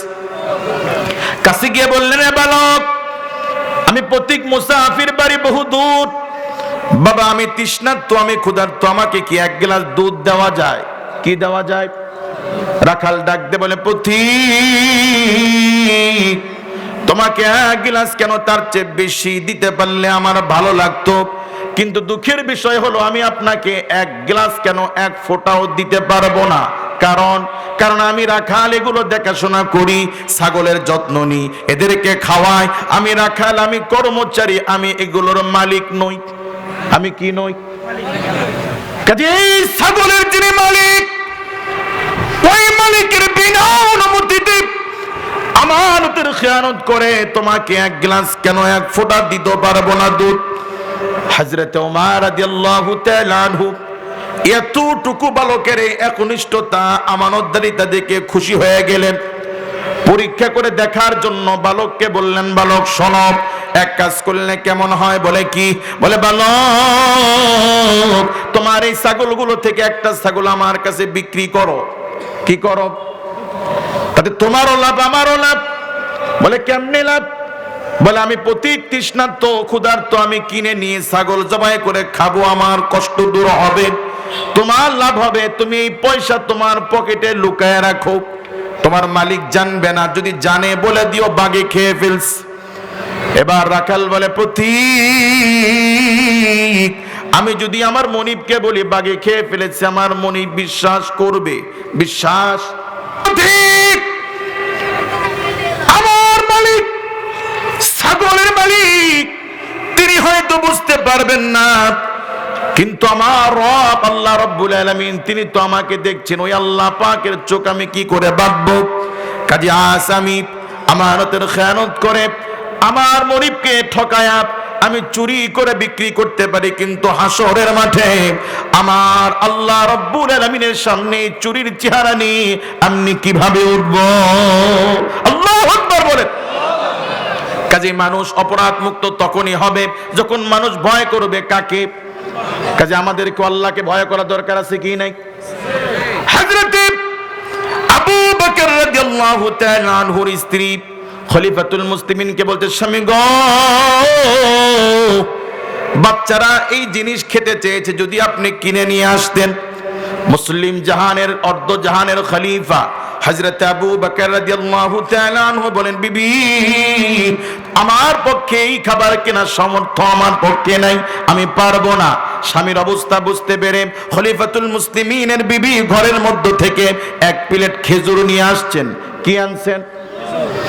আমার স্বামী এই খেজুরগুলো বাজারে বিক্রি করে যা দাম হয় এটা দিয়ে আপনি এই খাবার কিনে নিয়ে আসুন। বলুন তো, এখন বিবিকে জিজ্ঞেস করা দরকার আছে কি নাই খেজুর কোথায় পেয়েছো? জিজ্ঞেস করা দরকার আছে কি নাই? বহু জালিম এমন আছে, বহু বাপ এমন আছে, ঘরে পুকুর নাই, বাজারও করে নাই, স্ত্রী মাছ রান্না করেছে, সমানে গলার নিচ দিয়ে দেয়, জিজ্ঞেস করে না। কেন? জানে ওই বাড়ির পাশে একজনের পুকুর আছে আর তার ছেলে আছে একটা চোর, সুযোগ পালি লুকায়া মাছ ধরে আর হারামখোর মা সেটা রান্না করে দেয় আর গোষ্ঠী শুদ্ধ খায়। এরকম হারামখোর পরিবার আছে কি নেই? বহু বাপ এমন আছে, পাওনাদার টাকা চাইতে আসলে ছেলেকে দিয়ে বলে, বাইরে গিয়ে বল চাচা আব্বা বাড়ি নেই। এমন বাপ আছে কি নেই? এক উকিল তার মক্কেলকে শিখিয়ে দিয়েছে, শোনো, তোমার যে মামলার অবস্থা তাতে তোমার জেল নিশ্চিত, তবে একটা পন্থা আছে, যদি মুক্তি পাও, মুক্তি পেতে চাও। বলে কি? বলে আমি যেমনি শিখে দিব এমনি যদি করো তাহলে তুমি মুক্তি পাবা। বলে কি করতে হবে? বলে আদালতে তোমাকে যাই জিজ্ঞেস করুক তুমি বলবা আ। কি বলবা? আদালতে বাদী পক্ষের আইনজীবী যাই জিজ্ঞেস করে আসামি কয় আ। অবশেষে আসামির উকিল বলতিছে, মাই লর্ড, মাননীয় বিচারপতি, আমার মক্কেল বোবা, কথা বলতে পারে না, এই জন্য আসলে এই মামলাগুলো তার নামে মিথ্যা মামলা সাজানো হয়েছে। তো জজ রায় দিছে এই বোবা লোকের পক্ষে, তাকে বেকসুস খালাস দিয়ে দিছে। আদালতের কার্যক্রম শেষ। এখন আদালতের বাহিরে গিয়ে উকিল বলতিছে, তোমার জন্য শুভ কামনা, তুমি বেকসুস খালাস পেয়েছো, যাক ভালো, ভালো থেকো, এখন আমার বিল দাও। কয় আ। এখন আর আ করতে হবে না, তুমি তো জিতে গেছো। কয় আ। আরে আমার শিখানো বলি দিয়ে আমার সাথে বাটপারি। কাজে মুসলমান, তুমি তোমার ছেলেকে কয়েকটা পাওনাদারের মামলা থেকে বাঁচার জন্য ছেলেকে দিয়ে মিথ্যা শিখাও, মিথ্যা বলাও, এই ছেলে জীবন ভর তোমার সাথে বাটপারি করে খাবে। কাজে ছেলে মেয়েদেরকে দিনের জন্য শাসন করা দরকার আছে কি নেই? হালাল হারাম বাসকস করে চলা দরকার আছে কি নেই? দুই বন্ধু মিলে কাঁঠাল কিনছে, কাঁঠাল কিনে বাজারের মধ্যে খাওয়া শুরু করছে, বাকিতে কাঁঠাল নিয়েছে, খাওয়ার পরে টাকা দিবে।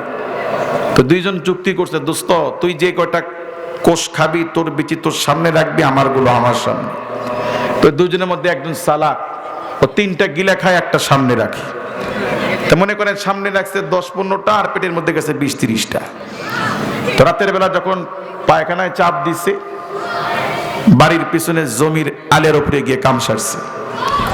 রাতের বেলা হয়েছে তুমুল হারে বৃষ্টি, বৃষ্টিতে পায়খানা যা ছিল সব ধুয়ে গেছে, শুধু ঘাসের মধ্যে কিছু বিচি পড়ে আছে। সকালবেলা বেচারার বউ গেছে শাক উঠাইতে, কি উঠাইতে, যে দেখে শাক আর তুলবে কি, এক জায়গায় 20-30টা বিচি পড়ে আছে। বউ তো মহা খুশি, যাক এটা আল্লাহ বুঝি আমার জন্যই রাখছে। মুসলমান রাস্তাঘাটে কোনো কিছু পড়ে থাকলে, কারো কাছে আম ফল পড়ে থাকলে, মুসলমান মনে করে এটা আল্লাহ আমার জন্যই রাখছে। এরকম মনে করে কি না? এটা কি হালাল? কারো গাছের ফল না বলে নিয়ে আসা, এটা কি হালাল হবে? এটা যে হারাম, কোনো ভ্রুক্ষেপ নাই, কোনো গুরুত্ব নেই। কথা বলেন ঠিক কি না? তো এই লোকের বই বিচিগুলো নিয়ে এসে ভর্তা করে স্বামীরে খাইতে দিছে, খাওয়া মোটামুটি অর্ধেক শেষ। তারপরে জিজ্ঞেস করে, কিরে কাঁঠাল তো কিনি নেই, কাঁঠালের বিচি ভর্তা করছো কিভাবে? সকালবেলা শাক তুলতে গেছিলাম, শাক তাই নেই, এক জায়গায় বিচি পড়েছিল, এগুলো নিয়ে এসে ভর্তা করছি। আহা, করছোস কি? তো এইরকম যখন কোনো কিছু জিজ্ঞেস করা ছাড়া যা পাবেন তাই খাবেন, তখন এইরকম হারাম গু পেটের মধ্যে যাবে। কথা বলেন ঠিক কি না? হযরত আবু বকর রাদিয়াল্লাহু তাআলা জিজ্ঞেস করলেন, বিবি খেজুর কই পেয়েছো? মুসলিম জাহানের শাসকের বিবি বলছে, স্বামী গো, বাইতুল মাল থেকে আপনার জন্য প্রতি মাসে যে পরিমাণ খেজুর দেওয়া হয়, ওই খেজুর থেকে আমি প্রতি মাসে 1 মুঠ করে জমায়া কয়েক মাসে 1 প্লেট খেজুর ও স্বামী গো আমি জমিয়েছি। দেখবেন আমাদের মা বোনেরাও যে স্বামীগুলো একটু কার্পণ্য করে, ঠিক মতো বাজার করতে চায় না, তাদের স্ত্রীরা কিছু চাল, কিছু তেল, কিছু মশলা স্টকে রাখে। আপনাকে বলবে বাজার কিন্তু শেষ, আজকে বাজার না করলে রান্না হবে না। দেখবেন বাজার না করলেও আরো 2 দিন ঠিকই চলে, ঠিক কি না? এই যে বিবি স্টকে রাখে, জমায় রাখে, এটা কি হালাল না হারাম?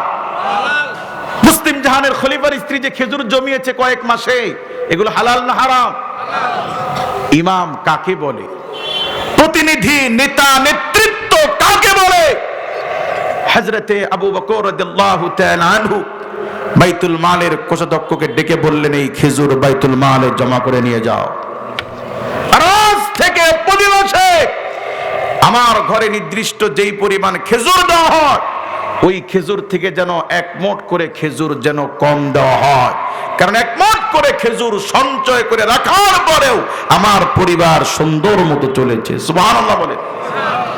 কাজী নেতৃত্ব তো তারাই হকদার যারা জাতির মধ্যে সবচেয়ে বড় পরহেজগার, সবচেয়ে বেশি মুত্তাকি, আল্লাহ পাককে যে যত ভয় পায়, সে হচ্ছে জাতির নেতৃত্ব পাওয়ার সবচেয়ে বড় হকদার। 5000 টাকা বেতন দিয়ে ইমামের বেতন দিই, তার আপাত মস্তক দেখি, তার চেহারা সুরত ভালো কিনা, স্বাস্থ্য ভালো কিনা, কণ্ঠ ভালো কিনা, পড়াশোনা ভালো কিনা, এত কিছু বাসকুস করে ইমাম নিয়োগ দিই, বেতন কত?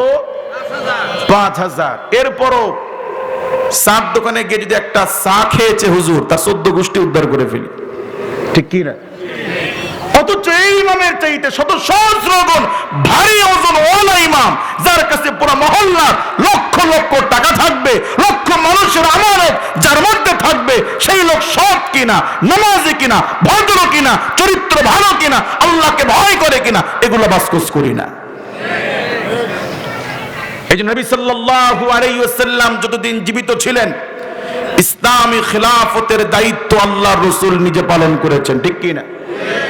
রাসূল সাল্লাল্লাহু আলাইহি ওয়াসাল্লামের ওফাতের পরে সবচেয়ে সাহাবায়ে কেরামের মধ্যে যোগ্য, পরহেজগার, ভারী ব্যক্তি হচ্ছে হযরতে আবু বকর রাদিয়াল্লাহু তাআলা আনহু। কথা বলেন ঠিক কি না? কাজী খলিফাতুল মুসলিমিনের ইন্তিকালের পরে দ্বিতীয় খলিফা ওমর রাদিয়াল্লাহু তাআলা হাতে গিয়েছে রাষ্ট্রের দায়িত্ব। কাজী জনপ্রতিনিধি, মেম্বার, চেয়ারম্যান, এমপি, মন্ত্রী তো তারাই হবে যারা যত বেশি আল্লাহ পাককে ভয় করে। যখন পরহেজগার ব্যক্তি দায়িত্ব পাবে, তখন সেই ব্যক্তির বাড়ি বাড়ি গিয়ে ঘোরা লাগবে না ত্রাণ নেওয়ার জন্য, বরং উল্টা ওই ব্যক্তি জনগণের কাছে পৌঁছে দিবে, রাত জেগে জেগে পাহারা দিবে। কথা বলেন ঠিক কি না? মুআজ্জাজ হাজিরিন, কাজী জমিনে ভয় করতে হবে কাকে? মানুষ যখন আল্লাহকে ভয় করবে, মালিক তখন শ্রমিকের বেতন নিয়ে তালবাহানা করবে না, শ্রমিক মালিকের অনুপস্থিতিতে কাজে ফাঁকি দিবে না, কারণ সবাই তখন ভয় করবে কাকে? কাজে আমরা আল্লাহ রাব্বুল আলামিনকে ভয় করব তো ইনশাআল্লাহ। আজকে আমাদের কাছে মজলুমের চোখের পানির কোনো কদর নাই, মজলুমের নিঃশ্বাসের কোনো কদর নাই। অথচ মজলুম যদি কারো ব্যাপারে আল্লাহর কাছে অভিযোগ করে, কারো জুলুমের শিকার হয়ে যদি বড় একটা নিঃশ্বাস ছাড়ে, মজলুমের এই চিৎকারে জালিমের মসনদ তছনছ হয়ে যেতে পারে। কারণ সব ক্ষমতার মালিক বলুন তিনি কে? কাজে আমরা আল্লাহ পাককে ভয় করব তো ইনশাআল্লাহ। 2 নম্বর, আল্লাহ রাব্বুল আলামিন দুনিয়ার মুমিন শোনো, ইয়া আইয়ুহাল্লাযীনা আমানুত্তাকুল্লাহা ওয়াল তানজুর নাফসুম মা কদ্দামাত লিগাদ। 2 নম্বর তোমাদেরকে বলে, হে মুমিন, ওয়াল তানজুর নাফসুন, তোমাদের বোঝা উচিত, ভাবা উচিত, চিন্তা করা উচিত, মা কদ্দামাত লিগাদ, মুমিন তুমি তোমার আগামী কালের জন্য কি নিয়েছো? কার কথা? মুআজ্জাজ হাজিরিন, আমার দিকে খেয়াল করুন। আমি আল্লাহর ক্ষুদ্র গোলাম, আর কোনদিন আপনাদের এখানে আসবো কিনা আমার জানা নাই, কোনদিন আমি আপনাদেরকে দেখবো কিনা, আপনারা আমাকে দেখবেন কিনা জানা নাই। কিন্তু এই শেষ সময় এখানে এসে আমি একটা ফিলোসফির কথা বলি। আল্লাহ পাক কোরআনে বলেন, দুনিয়ার ব্যাপারে একটা দর্শন, ফিলোসফির ব্যাপারে আল্লাহ পাক বলেন, ওয়ামাল হায়াতুদ দুনিয়া ইল্লা মাতাউল গুরুর। শোনো মানুষেরা, এই দুনিয়া হলো একটা ধোঁকা, ধোঁকা, ধোঁকা। দুনিয়া কি? জীবনের কোনো এক সময় আপনার মনে হবে, হাই, যে ভাই বোনের জন্য এত কিছু করেছি, যে সন্তানের জন্য, যে ছেলে মেয়ের জন্য এত কিছু করেছি, এরা এরকম করলো, হ্যাঁ, এদের জন্যই কি মাথার ঘাম পায়ে ফেলে টাকা সঞ্চয় করেছিলাম, এদের জন্যই কি জমি বানিয়েছিলাম। বিশ্বাস করুন, এই জীবনে, এই দুনিয়া থেকে বিদায় নেওয়ার আগে আপনার কোনো এক সময় মনে হবেই হবে, আসলে দুনিয়া একটা ধোঁকা। দুনিয়া কি?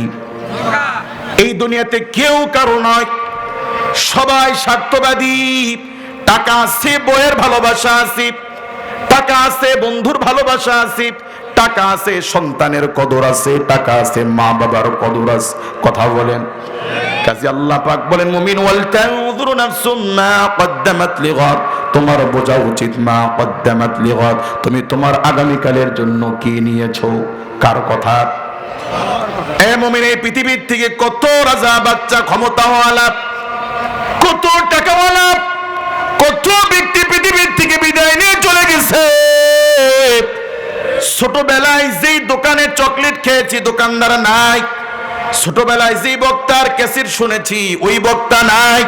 ছোটবেলায় যে মাস্টারের কাছে হরফ শিখেছি, ওই মাস্টার আজ নাই। কথা বলেন। আমাদেরও চলে যাওয়া লাগবে কি লাগবে না? যেই দুনিয়ার পিছনে ছুটতে গিয়ে নামাজ পড়তে পারি না, যেই দুনিয়ার সম্পদ গচ্ছিত করতে গিয়ে হজ ফরজ হওয়ার পর হজ করি না, এই দুনিয়া করতে গিয়ে আমি লাখপতি, শিল্পপতি হলাম, কিন্তু শীতের অত পাতলা চাদর কম্বল কিন্তু আমাদের কবরে দেওয়া হবে না। কি বলেন, দিবে? কাজী দুনিয়া থেকে এত টাকা কামানোর পরে মৃত্যুর সময় একটা কম্বল কবরে জুটবে না। যত গরমের মধ্যে মারা যায়, একটা হাত পাকা কবরে যাবে না। আল্লাহ পাক ডাকতে বলে, হে মুমিন, ওয়াল তানজুর নাফসুম মা কদ্দামাত লিগাদ, তোমার বোঝা উচিত গোলাম, তুমি তোমার আগামী কালের জন্য কি নিয়েছো। আগামী কালের ফিকির করা দরকার আছে কি নাই? জোরে বলেন। হযরত ইমাম গাজ্জালী রাহমাতুল্লাহি আলাইহি, মুসলমানদের মধ্যে শ্রেষ্ঠ দার্শনিক ইমাম গাজ্জালী রাহমাতুল্লাহি আলাইহি, মানুষদেরকে বোঝানোর জন্য একটা ওয়াকিয়া, ঘটনা বর্ণনা করেন যে এই দুনিয়ার একটা বোকা লোক, এক কাটুরিয়া ছিল, জ্ঞান কম, বোকা লোক। এই বোকা লোক বনের মধ্যে কাঠ কাটতো। প্রতিদিনের ন্যায় একদিন কাঠ কাটতে গেছে, হঠাৎ লক্ষ্য করে দেখে একটা সিংহ দূর থেকে কাটুরিয়ার দিয়ে ধেয়ে আসতেছে ধরার জন্য। কি করার জন্য? কাঠুরিয়া সিংহকে দেখা মাত্র দৌড় শুরু করেছে। অনেকক্ষণ দৌড়াইতে দৌড়াইতে এক পর্যায়ে লোকটা জীবনের আশায় ছেড়ে দিয়েছে, না এইভাবে আর দৌড়ানো সম্ভব নয়, হয়তো আজকে আমার মৃত্যু ঘনিয়ে আসবে, আমি বাঁচতে পারবো না। হঠাৎ লক্ষ্য করে দেখে সামনে গভীর একটা গর্ত দেখা যায়, কূপ দেখা যায়। আল্লাহর বান্দা গর্ত দেখে সিংহের হাত থেকে বাঁচার জন্য চোখ বন্ধ করে ঝাঁপ দিয়েছে কূপের মধ্যে। কোথায়? দেখবেন ঢাকা শহরে যখন আগুন লাগে 5 তলা বিল্ডিংয়ে, তখন আগুনের তীব্রতা যখন বাড়ে, যখন সিঁড়ি দিয়ে নামতে পারে না ধোঁয়ার কারণে, আগুনের কারণে, তখন মানুষ জীবন বাঁচানোর জন্য চোখ বন্ধ করে 4 তলা 5 তলা থেকে সমানে লাফ দেওয়া শুরু করে। দেয় কিনা? যে আগুনে থাকলে তো মরে যাব, কিন্তু লাফ দিলে হয়তো পা ভাঙবে, কিন্তু বাঁচার চান্স থাকতেও পারে। কাজে ওই লোক চিন্তা করেছে এমনিও বাঁচবো না, এমনিও বাঁচবো না, চোখ বন্ধ করে কূপে ঝাঁপ দিই, হয়তো 2-3 দিন হলেও তো বাঁচার সুযোগ থাকতে পারে। এই জন্য আল্লাহর বান্দা সিংহের হাত থেকে বাঁচার জন্য লাফ দিয়েছে কূপের মধ্যে। বলেন কোথায়? হুজ্জাতুল ইসলাম ইমাম গাজ্জালী রাহমাতুল্লাহি আলাইহি বলেন, এই কূপের মধ্যে পড়ার পরে এই কূপের মাঝামাঝি জায়গায় কিছু লতা ছিল। আল্লাহর গোলাম ওই লতার উপরে পড়ে, লতা ধরে, রশি ধরে আল্লাহর গোলাম ঝুলে আছে। বলুন তো একটা লোক লতা ধরে, বাঁশ ধরে 2-4-5 ঘন্টা কি ঝুলে থাকতে পারে? পারে? কাজী হুজ্জাতুল ইসলাম বলেন, এই লোকটা যখন দেখে যে আমি তো দীর্ঘক্ষণ এখানে থাকতে পারবো না, হয়তো আমাকে উপরে উঠতে হবে নতুবা নিচে নামতে হবে, ঠিক কি না? আল্লাহর বান্দা যখন উপরের দিকে ওঠার জন্য উপরে তাকায়, দেখে ওই কূপের উপরে ওই সিংহটা উকি দিচ্ছে যে উপরে তাকায় লাভ নাই, ভাতিজা আমি কিন্তু উপরে আছি, উঠলে খেয়ে ফেলবো। কথা বলেন ঠিক কি না? তাহলে উপরে ওঠার সুযোগ আছে? তাহলে লোকটা চিন্তা করে উপরে যদি উঠতে না পারি নিচে নামা যায় কিনা। নিচের দিকে যখন তাকায় দেখে বড় একটা সিংহ তার দিকে হা করে তাকায় আছে। নিচে কি? নিচে একটা বাঘ, সরি নিচে একটা সাপ, নিচে একটা সাপ তার দিকে হা করে তাকায় আছে। নিচে কি? উপরে কি? বিপদ কম না বেশি? হুজ্জাতুল ইসলাম বলেন, এত বিপদের মধ্যে ঝুলে আছে, হঠাৎ লক্ষ্য করে দেখে যে লতা ধরে ঝুলে আছে, এই লতার 2 পাশ থেকে 2টা ইঁদুর, একটা সাদা ইঁদুর, একটা কালো ইঁদুর কুটকুট করে লতার 2 পাশ থেকে কেটে ছোট করে দিচ্ছে, লতা কেটে দিচ্ছে। বিপদ বাড়ছে না কমছে? বিপদের উপরে বিপদ, ঠিক কিনা? এত বিপদের মধ্যেও আল্লাহর বান্দা লক্ষ্য করে দেখে যে এই লতার একটা কোনায় মধু দেখা যায়, মধুর চাঁদ দেখা যায়। মধু দেখে এই ব্যক্তি মধুর লোভ সামলাইতে না পেরে এক হাত দিয়ে লতা ধরে আরেক হাত ছেড়ে দিয়ে মধু খাওয়ায় ব্যস্ত হয়ে পড়েছে। হুজ্জাতুল ইসলাম বলেন, মানুষ বলো তো এই লোক চালাক নাকি বোকা? চালাক হলে কেউ এরকম মরণের সময় এই খাওয়ায় ডুবে থাকে কেউ? লোকটা কি? হুজ্জাতুল ইসলাম বলেন, মানুষ তুমি তোমার জীবনকে এই বোকা লোকের সাথে একটু মিলায় দেখো। আল্লাহ পাক কোরআনে বলেছেন, কুল্লু নাফসিন যায়িকাতুল মাউত, প্রত্যেক প্রাণীকে মৃত্যুর স্বাদ গ্রহণ করতে হবে। কথা বলেন ঠিক কি না? আইনামা তাকুনু ইদরিকুমুল মাউত ওয়ালাউ কুনতুম ফি বুরুজিম মুশাইয়্যিদা, মানুষ তুমি মৃত্যুর হাত থেকে বাঁচার জন্য যেখানেই লুকাও, যেখানেই পালাও, মালাকুল মউত তোমাকে ধরবেই ধরবে। কথা বলেন ঠিক কি না? আমার যখন ফুরাবে দিন আসবে গহীন রাতি, থেকো প্রভু এ জীবনে, থেকো প্রভু এ জীবনে, হয়ে চির সাথী আসবে গহীন রাতি। আমাদের সবাই মরা লাগবে কিনা? কাজী হুজ্জাতুল ইসলাম বলেন, মানুষ তোমার পিছনে মৃত্যু নামক সিংহ তোমাকে ধাওয়া করে চলছে। এই দুনিয়া থাকার জায়গা না, এটা একটা কূপ।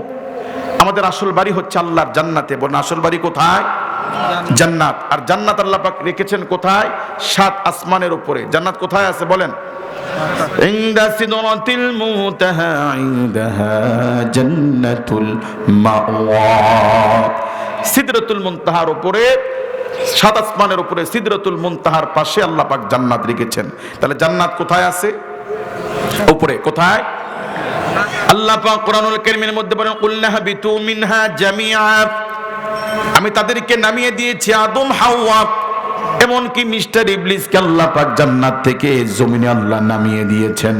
তার মানে জান্নাত আছে কোথায়? কোন ব্যক্তি যদি গভীর গর্তে পড়ে যায়, এই ব্যক্তিকে উঠানোর জন্য যদি পর্যাপ্ত পরিমাণ মই না পাওয়া যায়, গভীরতা যদি বেশি হয়, তাহলে এই ব্যক্তিকে উঠানোর জন্য যারা উপরে আছে তারা একটা রশি নামায় দেয়, ঠিক কি না? যে ব্যক্তি নিচে পড়েছে তার দায়িত্ব হচ্ছে শক্ত করে রশি ধরা, আর যারা উপরে আছে তারা টেনে টেনে রশি ধরে পরন্ত লোককে উঠায়।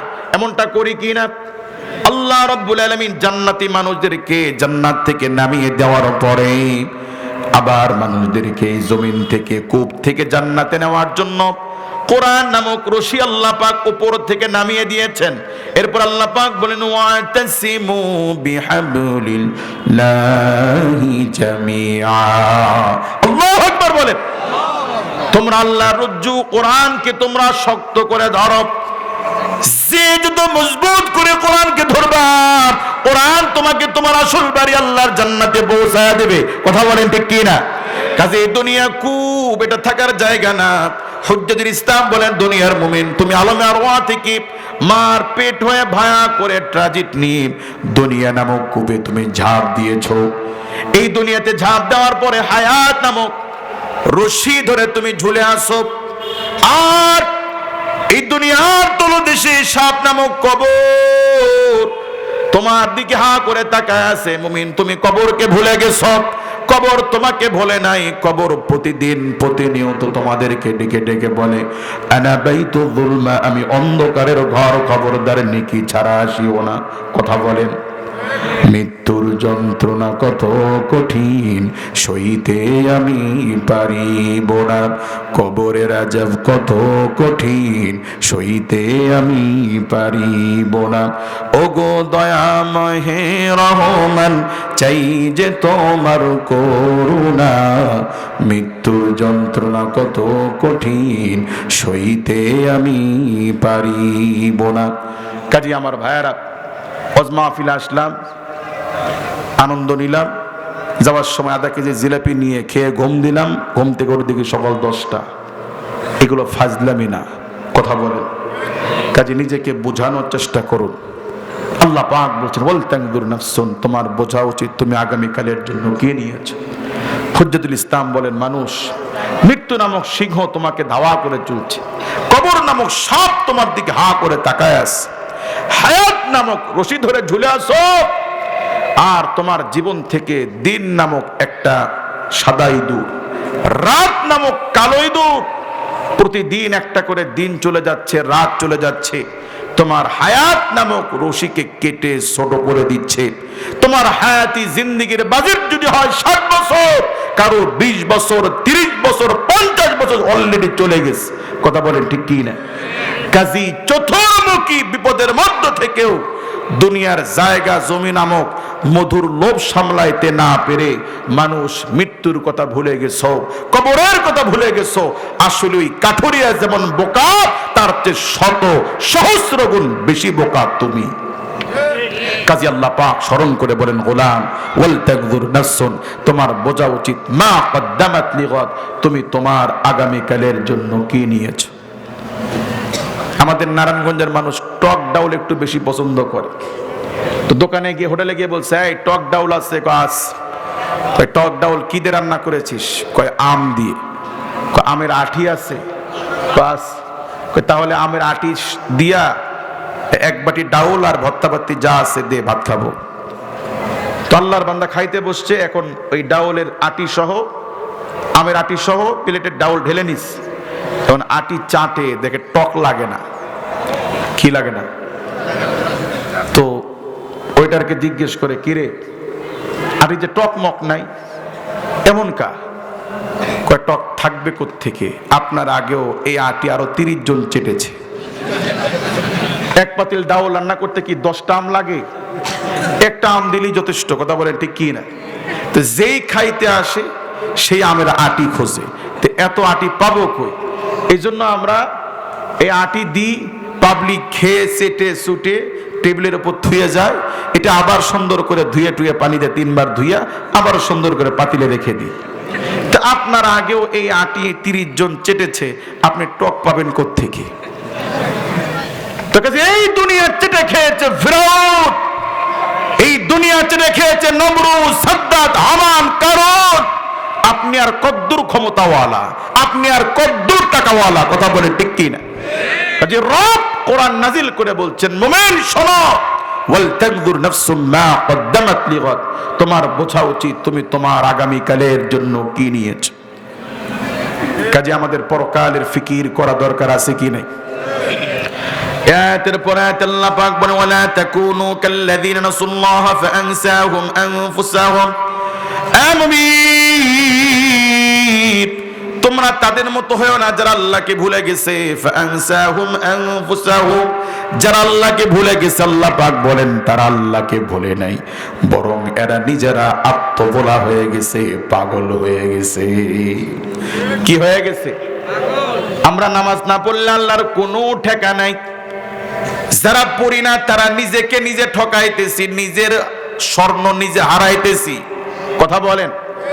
নবী সাল্লাল্লাহু আলাইহি ওয়াসাল্লাম বলেন, কোন মুমিন যখন ফজরের সময় উঠে 2 রাকাত সুন্নত নামাজ পড়ে, এই ব্যক্তির প্রতি আল্লাহ এত খুশি হয়ে যায় যে আল্লাহ রাব্বুল আলামিনের কাছে 7 আসমান জমিনে ওয়া মা ফিহা, এমন কি এর মধ্যে যা কিছু আছে, যত স্বর্ণ আছে, রূপা আছে, ধন সম্পদ আছে, এই সব কিছুর চাইতে আল্লাহর কাছে অধিক দামি মূল্যবান হলো মুজিব।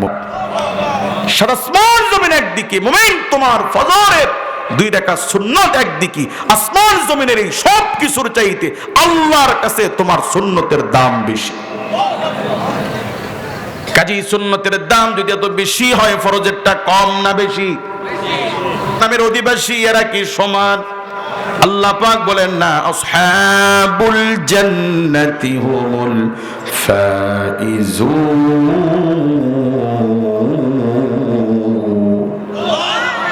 সফল তারা, টাকাওয়ালা, ক্ষমতাওয়ালা, চাকরিওয়ালা, সুন্দর নারী, প্রাণীওয়ালা নয়। মানুষ তখন সফল যখন সে আসহাবুল জান্নাতি হুমুল ফাইজুন, কেউ যখন জান্নাতি যাবে, জান্নাতি হবে, সে হচ্ছে সফল। টাকাওয়ালা, ক্ষমতাওয়ালা, চাকরিওয়ালা, প্রভাব প্রতিপত্তিওয়ালা, তুমি সফল নাও। সফল সেই যখন কোনো মানুষ জান্নাতি হলো। কাজী জীবনে ভালো টাকা কামাইতে পারি নাই, শিক্ষিত হতে পারি নাই, সুন্দরী নারীকে বিবাহ করতে পারি নাই, তোমার যত আফসোস আছে, মুমিন কি পেয়েছো কি পাও নাই সব বাদ দাও। মনের মধ্যে লালন করো জান্নাতের, যে কোনো মূল্যে আমাকে জান্নাতে যেতেই হবে, জান্নাত পেতেই হবে।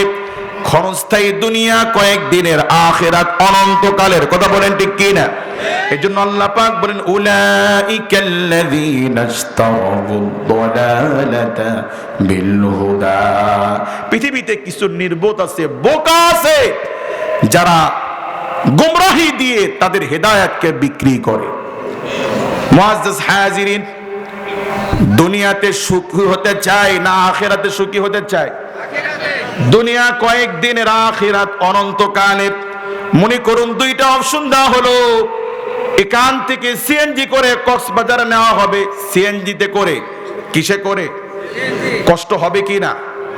ধুলাবালির কষ্ট, জ্যামের কষ্ট, কয়েকদিনের সফর, ঠিক কি না?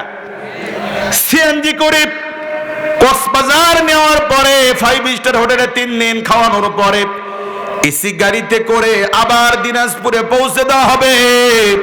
আর দিনাজপুরে আসার পরে একটা 10 তলা বাড়ি উপহার দেওয়া হবে। এটা 1 নাম্বার অপশন। আর 2 নাম্বার অপশন হলো সিএনজিতে নয়, এসি গাড়িতে করে কক্সবাজার নিয়ে যাওয়ার পরে 3 দিন ভালো মন্দ খাওয়ায়া এসি গাড়ি সহ পানিতে চুবে মারা হবে। কোনটা চয়েস করবেন? যে একটু কষ্ট হোক, তাও তো ফিরে আসবো, তাও তো 10 তলা বাড়ির মালিক হতে পারবো, ঠিক কি না? আর কেউ যদি চিন্তা করে কক্সবাজার যেতে কয়দিন লাগে, আগে এসি গাড়িতে যাই, মরবো, এটা কেউ বলবে? যে মুমিন, সহজ বিষয় যদি তুমি বোঝো, তুমি যদি আগের অপশন বেছে নাও, কষ্ট হোক তারপরও ফিরে এসে 10 তলার বাড়ির মালিক হতে চাই, এ মুমিন তুমি ইমানের সাথে 5 ওয়াক্ত নামাজ পড়ো, হারাম ছেড়ে দাও, আল্লাহর গোলামি করো। আল্লাহ পাককে তোমাকে বলে নাই চাকরি করা যাবে না, বিয়ে করা যাবে না, সংসার করা যাবে না, এমন কিছু কি আল্লাহ বলেছেন? তুমি ব্যবসা করো, চাকরি করো, বাড়ি ঘর করো, অসুবিধা নাই।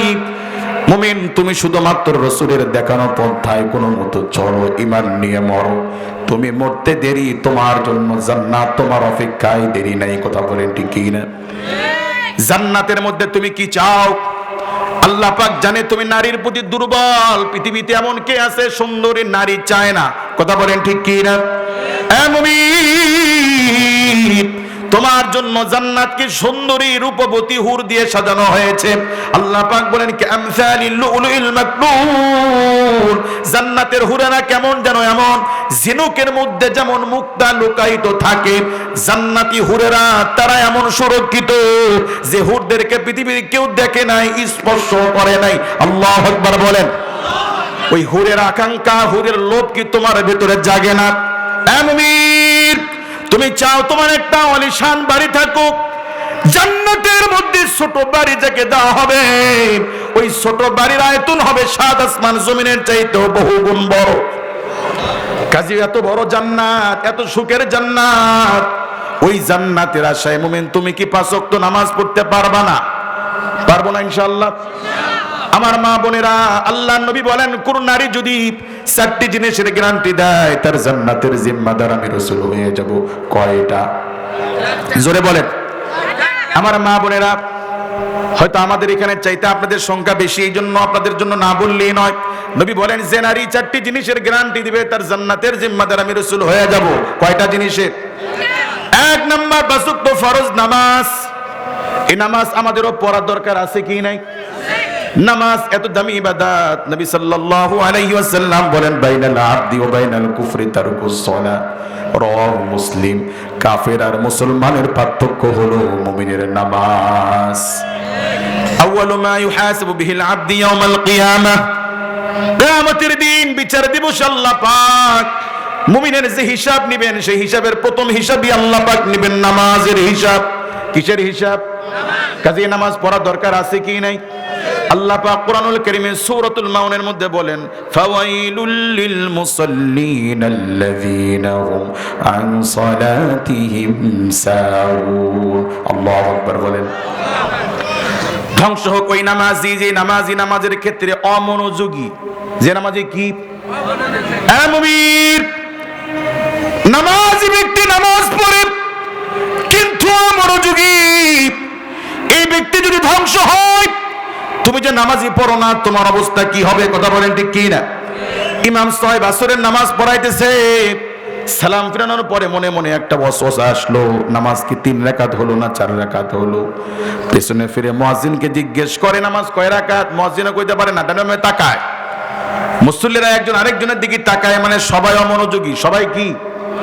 একজন ব্যক্তি হাত তুলছে, হুজুর আমি বলতে পারবো, বলো কয় রাকাত? হাত তোলা ব্যক্তি কয় আজকে নামাজ হয়েছে 3 রাকাত। কয় রাকাত?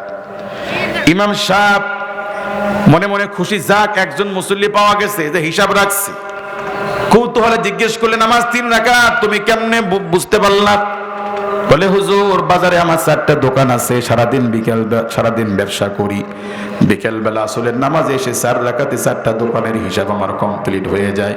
আজকে 3টা দোকানের হিসাব কমপ্লিট হয়েছে, একটা বাকি আছে, তার মানে সেও নামাজ আপনি 3 রাকাতই পড়ছেন। এটা আমাদের নামাজের অবস্থা, ঠিক কি না? নামাজি ব্যক্তি নামাজ পড়ে কিন্তু অমনোযোগী, সে যদি ধ্বংস হয়, আমরা যারা নামাজ পড়ি না আমাদের অবস্থা কি হবে? কাজে নামাজ পড়া দরকার আছে কি নাই? আমার বন্ধুরা, পৃথিবীর নিকৃষ্ট প্রাণী কুকুর, যে ঘরে থাকে রহমতের ফেরেশতা আসে না। কুকুর যদি কোনো বাটিতে প্লেটে মুখ দেয়, ওই বাটি, ওই গাবলা, ওই পাতিল 7 বার না ধুলে খাওয়া জায়েজ নাই। কয়বার ধুইতে হবে? কুকুরের গায়ের পানি কাপড়ে লাগলে নামাজ হবে না। তাতে কি বুঝলেন? কুকুর খুব পবিত্র না নাপাক? এই নিকৃষ্ট প্রাণী, নাপাক প্রাণী কুকুর। 3 দিন পরে 4 দিন পরে তুমি যদি পচা ভাত, হাড় হাড্ডি, তোমার পচা পান্তা, নষ্ট হওয়া খাবার যদি কুকুরকে দাও, কুকুরে নিকৃষ্ট খাবার, কুকুর নিকৃষ্ট প্রাণী, পচা ভাত খেয়ে, তোমার ফেলে দেওয়া হাড় হাড্ডি খেয়ে, কুকুর রাত জেগে জেগে তোমার বাড়ির দারোয়ানের ডিউটি পালন করে, তুমি বউ বাচ্চা নিয়ে ঘুমাও, কুকুর ঘুমায় না। কুকুর চিন্তা করে এই বাড়ির মালিক আমাকে জায়গা দিয়েছে, খাবার দিয়েছে, ঠিক কি না? কাজী মুমিন, পৃথিবীর নিকৃষ্ট প্রাণী কুকুর, তোমার দেওয়া এক লোকমা পচা ভাত খেয়ে, হাড় হাড্ডি খেয়ে, কুকুর যদি রাত জেগে জেগে তোমার বাড়ির ডিউটি পালন করে, মুমিন তুমি আল্লাহর সৃষ্টির সৃষ্ট জীব, আল্লাহর এত নিয়ামত খাওয়ার পরেও মুমিন তুমি যদি নামাজ না পড়ো, কেমন যেন তুমি আসলেও কুকুরের চাইতেও বড় অধম। কাজে আমাদের নামাজ পড়া দরকার আছে কি নাই? আর জোরে বলেন। মুআজ্জাজ হাজিরিন, এই দিনাজপুর থেকে রাতের বেলা গাড়ি ছাড়ে, যারা গাড়ির কন্ট্রাক্টর হেল্পার সারা রাত ধরে দরজার পাশে দাঁড়ায় থাকে, থাকে কি থাকে না? সারা রাত ধরে মশার কামড় খায়, চোখে ঘুম ঘুমায় না, সারা রাত ধরে ড্রাইভারকে সাহায্য করে, ওস্তাদ ডানে বামে ডানে বামে, ঘুমায় না, ডিউটি পালন করে, সকাল 8টা 9টা বেজে যায় ঢাকায় পৌঁছতে। এত রাত, সারা রাত এত সময় ধরে দাঁড়ায় দাঁড়া কষ্ট করে 500 টাকার জন্য, কথা বলেন ঠিক কি না? মুমিন হেল্পার যদি 500 টাকার বিনিময়ে রাত ভরি সারা রাত ভর যদি দাঁড়ায় থাকতে পারে, মুমিন আল্লাহর দেওয়া এত নিয়ামত, আল্লাহর দেওয়া জবান, আল্লাহর দেওয়া পা, আল্লাহর দেওয়া হাত পাতে, মুমিন তুমি যদি আল্লাহর জন্য নামাজ পড়তে না পারো, কেমন জানো তুমি কুকুরের চাইতেও বড় নিমুখারাম। কাজী আমাদের নামাজ পড়া দরকার আছে কি নাই? হুজুর বুঝি তো নামাজ পড়া দরকার, কিন্তু পারি না, অলসতা লাগে। আল্লাহর রাস্তে, আল্লাহর রাস্তে, ও আমার দিনাজপুরের ঘোড়ার ঘাটের ভাইরা, আল্লাহর রাস্তে যত অলসতা আসুক, যত ভারী লাগুক, আল্লাহর রাস্তে ফরজটা ছাড়িয়েন না, ফরজটা পড়িয়েন, তাও পড়িয়েন। পারা যাবে না? ফজরের 2 রাকাত, যোহরের 4 রাকাত, আসরের 4 রাকাত, মাগরিবের 3 4 4, সারাদিনে ফরজ নামাজ 17 রাকাত। যত অলসতা লাগুক, যত ভারী লাগুক, এই ফরজটা কি পড়া যাবে না? যারা মনে করেন হুজুর আমি বড় আলসাত, সকাল থেকে দুপুর পর্যন্ত দোকানদারি করার পরে শরীরে ক্লান্ত থাকে, পেটে ক্ষুধা থাকে, ঘরে গিয়ে খাইতে বসে, খাওয়ার পরে শরীর ছেড়ে দেয়, যোহরের নামাজকে আপনি 10 রাকাত মনে করার কারণে পুরাটাই ছেড়ে দিচ্ছেন, পুরাটাই পড়ছেন না। কিন্তু এই পুরাটা না পড়ার শাস্তি কি সমান? ফরজ না পড়লে যে পিডানি, সুন্নত না পড়লে কি একই পিডানি? কিন্তু আপনি যোহরের নামাজকে 10 রাকাত মনে করার কারণে পুরাটাই ছেড়ে দিচ্ছেন। ও আমার ভাই, যত অলসতা লাগুক, যত ভারী লাগুক, মসজিদ দূরে হলে ঘরে পড়েন, তাও পড়েন। দোকান থুয়ে মসজিদে যাইতে না পারলে দোকানে পড়েন, তাও পড়েন, তাও ফরজ ছাড়বেন না। পারা যাবে তো ইনশাআল্লাহ? আবার কালকে সমালোচনা করিয়েন না, হুজুর এসে চুরি শিখায় গেছে যে সুন্নত লাগবে না। আমি কি বলছি সুন্নত লাগবে না? যিনি একেবারেই পড়েন নাই, আল্লাহর রাস্তে ফরজটা পড়েন, তাও পড়েন। 1 মাস নামাজ পড়তে পড়তে আপনার মনের মধ্যেই বলবে যে আমার পাশের ভাই ফরজের পরে সুন্নত পড়ে, এখন আমি যদি চলে যাই তো আমাকে কেমন যেন জুতা চোর ভাব লাগবে, ঠিক কি না? কাজে আল্লাহর রাস্তে আমরা কেউ ফরজ ছাড়বো না ইনশাআল্লাহ। পারবো না ইনশাআল্লাহ? কারা কারা আছি দু হাত তুলে একটু আল্লাহকে দেখে। লিল্লাহে তাকবীর, লিল্লাহে তাকবীর। আল্লাহ কবুল করুন, মঞ্জুর করুন, বলে আমিন। মা বোনদের 2 নম্বর গুণ রমাদানের রোজা, রমাদানের আলহামদুলিল্লাহ আমার মা বোনেরা রোজা রাখে। 3 নম্বরে নারীর পর্দা, পর্দা করা সুন্নাত, মুস্তাহাব। জোরে বলেন না। ফতুয়া তো আপনারা সবাই জানেন। ঘরের অবস্থা কি?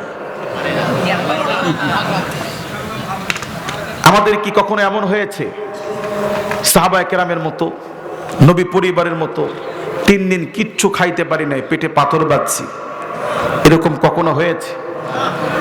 এত কষ্টের পরেও সাহাবায়ে কেরাম কেউ বেপরদায় স্ত্রীকে রাখেন নাই। আপনার কিসের এত অজুহাত? আপনি কি সাহাবায়ে কেরামের চেয়ে বেশি কষ্ট করেন? চাইতে বেশি? কাজে আল্লাহর হস্তে পর্দায় রাখার চেষ্টা করবো ইনশাআল্লাহ। পর্দার দুইটা উপকার বলি সংক্ষেপে। এক নাম্বার, স্ত্রীকে পর্দায় রাখবেন, আপনার ছেলে দিনদার হবে। স্ত্রীকে পর্দায় রাখবেন, আপনার ছেলে পরহেজগার হবে, আপনার ছেলে ভদ্র আদর্শবান হবে। নবী সাল্লাল্লাহু আলাইহি ওয়াসাল্লাম বলেছেন, সুন্দর যে কোনো কিছু দেখলে তোমরা বলবা মাশাআল্লাহ। কি বলতে হবে? আপনারা কি জানেন কচ্ছপ থাকে পানিতে আর ডিম পারে শুকনায়? ডিম পারে কোথায়? আর ডিমে তা দেয় কিভাবে জানেন? হাঁস মুরগি যে এরকম ডিমের উপরে বসে থাকে এভাবে না। ওরা যারা সমুদ্রে থাকে কচ্ছপগুলো, ওরা সমুদ্রের তীরে বালি চরের মধ্যে ডিম পারে, মাটি দিয়ে পা দিয়ে গর্ত করে, ডিমের হেফাজতের জন্য ডিমকে বালির ভিতরে রেখে বালি দিয়ে ঢেকে দেয় যেন কেউ না খায়, নষ্ট না করে। আর দূর থেকে নিজের নিরাপত্তা নিশ্চিত করে দূর থেকে ওই ডিমের দিকে তাকায় থাকে। তার চোখের আলোক রশ্মিতে, চোখের রেতে, চোখের পাওয়ারে ডিমে তা হয়ে ডিম ফুটে বাচ্চা বের হয়ে আসে। এখন প্রশ্ন করি, বলেন এই কচ্ছপের চোখের পাওয়ার বেশি না মানুষের চোখের পাওয়ার বেশি? জোরে বলেন। এটা আপনারা বলছেন বুঝে না বুঝে, কিন্তু ইসলাম কি বলে? রাসূল সাল্লাল্লাহু আলাইহি সাল্লাম বলেছেন, মানুষের বদনজর এত ভয়াবহ যে মানুষের চোখের বদনজর, যে গরু দুধ দিত 10 লিটার দৈনিক, মানুষের বদনজর লাগার পরে এখন আধা সের দুধও হয় না। যে গাছের আগের সব ফলগুলো হয়তো মিষ্টি, এখন যা আসে সব পোকা। যে গাছের আগে নারকেল ডাব পুরো গাছ ভরে থাকতো, এখন একটা ডাবও আটকে না। সুন্দর একটা বাচ্চাকে অনুষ্ঠানে নিয়ে গেছেন, নাদুস নুদুস, কেউ একজন মন্তব্য করছে, হাই রে কত সুন্দর বাচ্চা রে, বাস শেষ। কথা কি বুঝতেছেন? রাসূল বলেছেন মানুষের বদনজর এত ভয়াবহ যে মানুষের বদনজর মানুষকে অসুস্থ বানা দিতে পারে, এমন কি মানুষের বদনজর মানুষকে কবরেও পৌঁছা দিতে পারে, মানে মানুষ মরেও যেতে পারে। এই জন্য আল্লাহ তাআলা রাসূল বলেছেন, তোমরা সুন্দর যে কোনো কিছু দেখলে তোমরা বলবা মাশাআল্লাহ, তাহলে আর বদনজর লাগবে না। বদনজর এখন আসেন, যে মানুষ গাছের ফলের দিকে তাকিয়ে বলেছিল হাই রে কত ফল ধরছে রে, শেষ। বলা উচিত ছিল কি? আচ্ছা বলুন তো, কোনো খারাপ নিয়ত ছিল? একটা বাচ্চাকে দেখে বলছি ইস বাচ্চাটা কি সুন্দর, কোনো খারাপ উদ্দেশ্য ছিল? তো খারাপ উদ্দেশ্য নাই, শুধুমাত্র মন্তব্য করেছে বাচ্চা কত সুন্দর।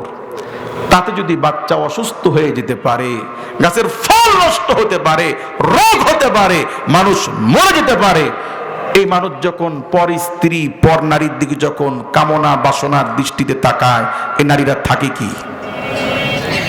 আমার কথা বুঝতেছেন আপনারা? ইট ভাটা, ইট তৈরি হয় কিভাবে? কাদামাটি একটা কাঠের বাক্সের মধ্যে, ডাইসের মধ্যে দেওয়া হয়, এই কাঠের বাক্সের আকৃতি যেমন ইটটাও তৈরি হয় ওইরকম, ঠিক কি না? তো যেই নারী বালিগা হওয়ার পর থেকে তার আপাদমস্তক পর পুরুষের কুদৃষ্টি থেকে যত হেফাজতে রাখবে, ওই মার পেট থেকে আলেম পীর মাশায়েখ বড় বড় আল্লাহর ওলি তৈরি হবে। হুজুর না হলেও, পীর না হলেও এই ছেলে চোর হবে না, ডাকাত হবে না, লুচ্চা হবে না, লম্পট হবে না। কথা বলেন ঠিক কি না? কাজে ভবিষ্যৎ প্রজন্মকে ভালো বানাইতে চান, নাতিপুতিকে ভালো বানাইতে চান, আজ থেকে স্ত্রীকে পর্দায় রাখুন। রাখা যাবে না ইনশাআল্লাহ? পর্দার 2 নাম্বার গুণাবলী আল্লাহ পাক বলছেন, যুইয়িনা লিন-নাসি হুব্বুশ শাহওয়াতি মিনান নিসা, নারী এবং পুরুষের আকর্ষণ বিকর্ষণ, এটা আমি আল্লাহ পাক দিয়েছি। কার দেওয়া? নারীর সাথে কথা বলতে মজা লাগে, নারীকে এক নজর দেখার মধ্যে একটা মজা লাগে, নারীর সাথে বন্ধুত্ব করতে মজা লাগে, এই যে একটা আনন্দ, একটা অনুভূতি, একটা ভালো লাগা কাজ করে, এটা কার দেওয়া? বিশ্বাস করুন, মানুষ যখন পর্দা করবে, পুরুষ যখন তার চোখের পর্দা করবে, নারী যখন আপাদমস্তক পর্দা করবে, তখন নারী পুরুষের আকর্ষণ, স্বামী স্ত্রীর আকর্ষণ তত বেশি বজায় থাকবে। মানুষ যত বেপর্দা হবে আকর্ষণ কমে যাবে, স্ত্রীকে ভালো লাগবে না, স্ত্রীর কথা বিরক্ত লাগবে। কথা বলেন ঠিক কি না? এই জন্য আপনি বিমানে যাবেন, দেখবেন সুন্দরী নারীর পর্সা সাজিয়ে রাখা হয়েছে। কেন? যাত্রীরা 7 ঘন্টা জার্নি করবে, এই জার্নিতে তারা বোরিং হবে, ক্লান্ত হবে, সুন্দরী মেয়েদেরকে দেখলে একটা উৎফুল্ল, একটা আনন্দময় কাজ করবে। নাউজুবিল্লাহ বলেন। যত দামি মার্কেটে যাবেন, গ্লাসওয়ালা, এসিওয়ালা, দেখবেন নারীদেরকে রাখা হয়েছে কর্মচারী হিসেবে। কেন? কাস্টমাররা এসে এখানে একটা আনন্দ, একটা অন্যরকম একটা ফিল পাবে। নাউজুবিল্লাহ বলেন। সর্বত্র সুন্দরী নারীদের পর্সা সাজানো হয়েছে যেন কাস্টমাররা আনন্দ পায়। বিদ্যুৎ বিল অফিসে বিদ্যুৎ বিল দিতে যাবেন, দেখবেন সেখানে মহিলা বসা। হসপিটালে যাবেন, রিসিপশনে সুন্দরী মহিলা বসা। সব জায়গায় মেয়ে সরণ আছে কি নাই? ফলে কি হচ্ছে? ফলে একজন লোক কাপড় কিনবে, গেছে মার্কেটে, গিয়ে বলছে ভাই ভালো কাপড় আছে? বলে আছে, দেখান তো। দোকানদার সবচেয়ে ভালো কাপড় দেখিয়েছে, এখন নেড়ে চেড়ে বলে ভাই দাম কত? কাপড়টা খুব সুন্দর। 1000 টাকা গজ। এত টাকা তো নাই, এটা রেখে দেন, কম দামে আছে 30-40 টাকা গজের আছে। এখন দোকানদার 30-40 টাকা গজের একটা কাপড় বের করে দিস। বলুন, যেই লোক একটু আগে 1000 টাকা গজের কাপড় দেখেছে, এখন তার চোখে এই 30 টাকা গজের কাপড় ভালো লাগবে? পছন্দ হবে? একজন পুরুষ ঘর থেকে বের হওয়ার পরে সকালে যে গাড়িতে করে অফিসে গিয়েছিল, ওই গাড়ির পাশের সিটে বসছে সুন্দরী নারী। অফিসে যাওয়ার পরে যেখানে কাজ করে তার পাশের চেয়ারে সুন্দরী নারী। এরপরে হসপিটালে গেছে, সেখানে সুন্দরী নারী। আসতেছে বাসায়, তখনও সুন্দরী নারী। এত সুন্দরী নারী দেখে আসার পরে বেচারা সন্ধ্যাবেলায় ক্লান্ত শরীর নিয়ে যখন ঘরে আসে, ঘরের বিবি একটা কাগজ দিয়ে বলছে, স্বামী দুপুরে কোনো মতো রান্না করেছি, ভর্তা ভাত খেয়েছি, তরকারি নাই, একটু বাজার লাগতো, বাজার নিয়ে আসেন। রাখ তোর বাজার। এটা যেটা স্ত্রী, তার বিপরীত লিঙ্গের একটা মানুষ, কোনো ফিলিংস নাই, দিল একটা ধমক। অথচ এই বিবি সারাদিন তার অপেক্ষায় ছিল যে স্বামী আমার বিকেলবেলা আসবে, একটু ভালোবাসবে, একটু যত্ন নিবে। কথা বলেন ঠিক কি না? তো স্ত্রী আপনার ভালোবাসার অপেক্ষায় ছিল, কিন্তু আপনার কাছে ভালোবাসা নাই। সে যে একটা মহিলা, একটা নারী, একটা আকর্ষণ, এটা আপনার মধ্যে নাই। আপনি দিলেন একটা ধমক। ফলে কি হলো? বলে আপনার কাছে মেয়ে, স্ত্রী যখন ভালোবাসা পাচ্ছে না, অনাদর পাচ্ছে, আর আপনার অনুপস্থিতিতে আপনার বিবি যখন ঘরের বাইরে মাঠে কাজ করে, তখন নান্টু বল্টু পিল্টু গ্রামের উশৃঙ্খল ছেলেরা বলে, ভাবি আপনি সেই সুন্দর, আপনার মতো বউকে ভাই যে কি জন্য খারাপ ব্যবহার করে। একদিকে স্বামীর অনাদর, অন্যদিকে পরপুরুষের মুখের মিষ্টি প্রশংসা। দুদিন পরে ভাবি স্বামীর চাইতে ওই পুরুষের প্রতি দেওয়ানা হয়ে 6 মাস পরে ভেগে চলে যাচ্ছে। অথচ আল্লাহ পাক নারীদেরকে আকর্ষিত করেছেন যেন দাম্পত্য জীবন যেন সুখময় হয়। পুরুষ সারাদিন কাজ করে সন্ধ্যাবেলায় ঘরে এসে যখন একটা মেয়ে মানুষকে দেখবে, মেয়ে মানুষকে দেখার পরে, মেয়ে মানুষের হাতের ছোঁয়া পাওয়ার পরে, মেয়ে মানুষকে স্পর্শ করার পরে তার সারাদিনের ক্লান্তি দূর হয়ে যাবে। এই জন্য ইসলাম মেয়েদেরকে বলছে সাজো সাজো। পুরুষ তোমার জন্য লাল, কমলা, বেগুনি এগুলো নিষিদ্ধ। নারী তোমার জন্য কোনো নিষিদ্ধ নাই, তোমার যা মনে চায় তুমি সেটা পরো। পুরুষ তোমার জন্য স্বর্ণ হারাম, মেয়ে তোমার জন্য স্বর্ণ হারাম নয়, তোমার যা খুশি তুমি সেইটা পরো। পুরুষ তোমার জন্য রেশমি কাপড় হারাম, মেয়ে তোমার জন্য কোনো হারাম নাই, তুমি রেশমি কাপড়ে যা খুশি পরো।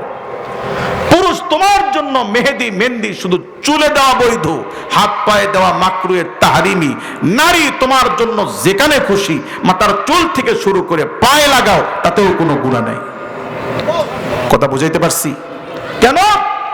তোমাকে সাজতে হবে কার জন্য? স্বামীর জন্য। বিশ্বাস করুন, বিয়ের পরে, বিয়ের প্রথম রাত বাসর ঘরে একজন স্ত্রীকে দেখার মধ্যে, পাশে বসে গল্প করার মধ্যে, তাকে স্পর্শ করার মধ্যে যে একটা আনন্দ, একটা স্বর্গীয় সুখ, একটা আলাদা অনুভূতি। সমাজ যদি পর্দানিশীল হতো, বিয়ের দাম্পত্য জীবনের 30 বছর পরে এসেও স্ত্রীকে দেখার মধ্যে, স্ত্রীর সাথে গল্প করার মধ্যে ওই রকম ফিলিং কাজ করত। আজকে স্ত্রীর প্রতি স্বামীর কোনো আকর্ষণ নাই, স্বামীর প্রতি স্ত্রীর কোনো আকর্ষণ নাই। এই জন্য সমানে তালাক হচ্ছে, ঘরে পরিবারে শান্তি নাই, অশান্তি যা আছে সব হচ্ছে। কাজে আমরা স্ত্রীদেরকে পর্দায় রাখবো ইনশাআল্লাহ। তাহলে কয়টা বললাম? 3টা। 1 নম্বর ফরজ নামাজ, 2 নম্বরে রোজা, 3 নম্বরে পর্দা, 4 নম্বরে স্বামীর সন্তুষ্টি। 4 নম্বরে কি? আমার মা বোনেরা, এই পৃথিবীতে একজন বিবাহিত নারীর কাছে সবচেয়ে বড় অভিভাবক সবচেয়ে বড় পিশাচ, সবচেয়ে বড় সম্মানের, সবচেয়ে বড় হুকুম করনেওয়ালা সেটি হচ্ছে তার স্বামী। বলেন কে? বাপ মা ভাই বোন পীর মাশায়েখ যা আছে সবার চাইতে একজন স্ত্রীর কাছে বেশি গুরুত্বপূর্ণ ব্যক্তি হচ্ছে তার স্বামী। বাপ যদি বলে মা ঈদে বাড়ি আয়, স্বামী যদি বলে যাইতে পারবা না, কার অধিকার বেশি? কারটা শুনতে হবে? রাসূল বলছেন আমি যদি কোনো নারীকে সেজদার অনুমতি, কোনো মানুষকে সেজদার অনুমতি দিতাম, তাহলে স্ত্রীদেরকে বলতাম স্বামীর পায়ে সেজদা দেওয়ার জন্য। যেহেতু সেজদা হারাম, কাজী সেজদা দিতে বলি না। তার মানে বোঝা যায় পৃথিবীতে সবচেয়ে মর্যাদার একজন নারীর কাছে পার্সন, ব্যক্তি, সেটা হচ্ছে তার স্বামী। বলুন কে? কাজে আমার মা বোনেরা স্বামীর কদর করবেন, ইজ্জত করবেন। রাসূল বলছেন জান্নাতের মধ্যে সবচেয়ে বেশি থাকবে গরিবেরা, আর জাহান্নামের মধ্যে বেশি থাকবে নারীরা। কারা? সাহাবায়ে কেরাম জিজ্ঞেস করলেন ইয়া রাসূলুল্লাহ জাহান্নামের মধ্যে নারী বেশি থাকবে কেন? রাসূল বলেছেন দুইটা কারণে নারীরা বেশি জাহান্নামে যাবে। বলেন কয়টা? এক, তারা কথায় কথায় স্বামীর নাশকরিয়া করে। এই তোমার সাথে বিয়ে হয়ে আমি কিচ্ছু পেলাম না, তোমার সাথে বিয়ে হয়ে জীবনটা বরবাদ করে দিলাম। আমার মায়েরা এরকম কথা বলে কিনা, যে আমি দেখেই তোমার সংসার করে গেলাম, নাহলে দুনিয়ার কেউ করতো না। মা বোনেরা এরকম স্বামীর নাশকরিয়া করা যাবে না। আর দুই নাম্বার, মা বোনেরা কথায় কথায় অভিশাপ দেয়। ঝগড়া লাগলেই বলে তোর ঠাডা পড়ুক, তোর হাত খসে পড়ুক, এরকম বলে কি না? না, আমার মা বোনেরা অভিশাপ দেওয়া যাবে না, স্বামীর নাশকরিয়া করা যাবে না। এই দুইটা কাজ থেকে আল্লাহ আমার মা বোনদেরকে হেফাজত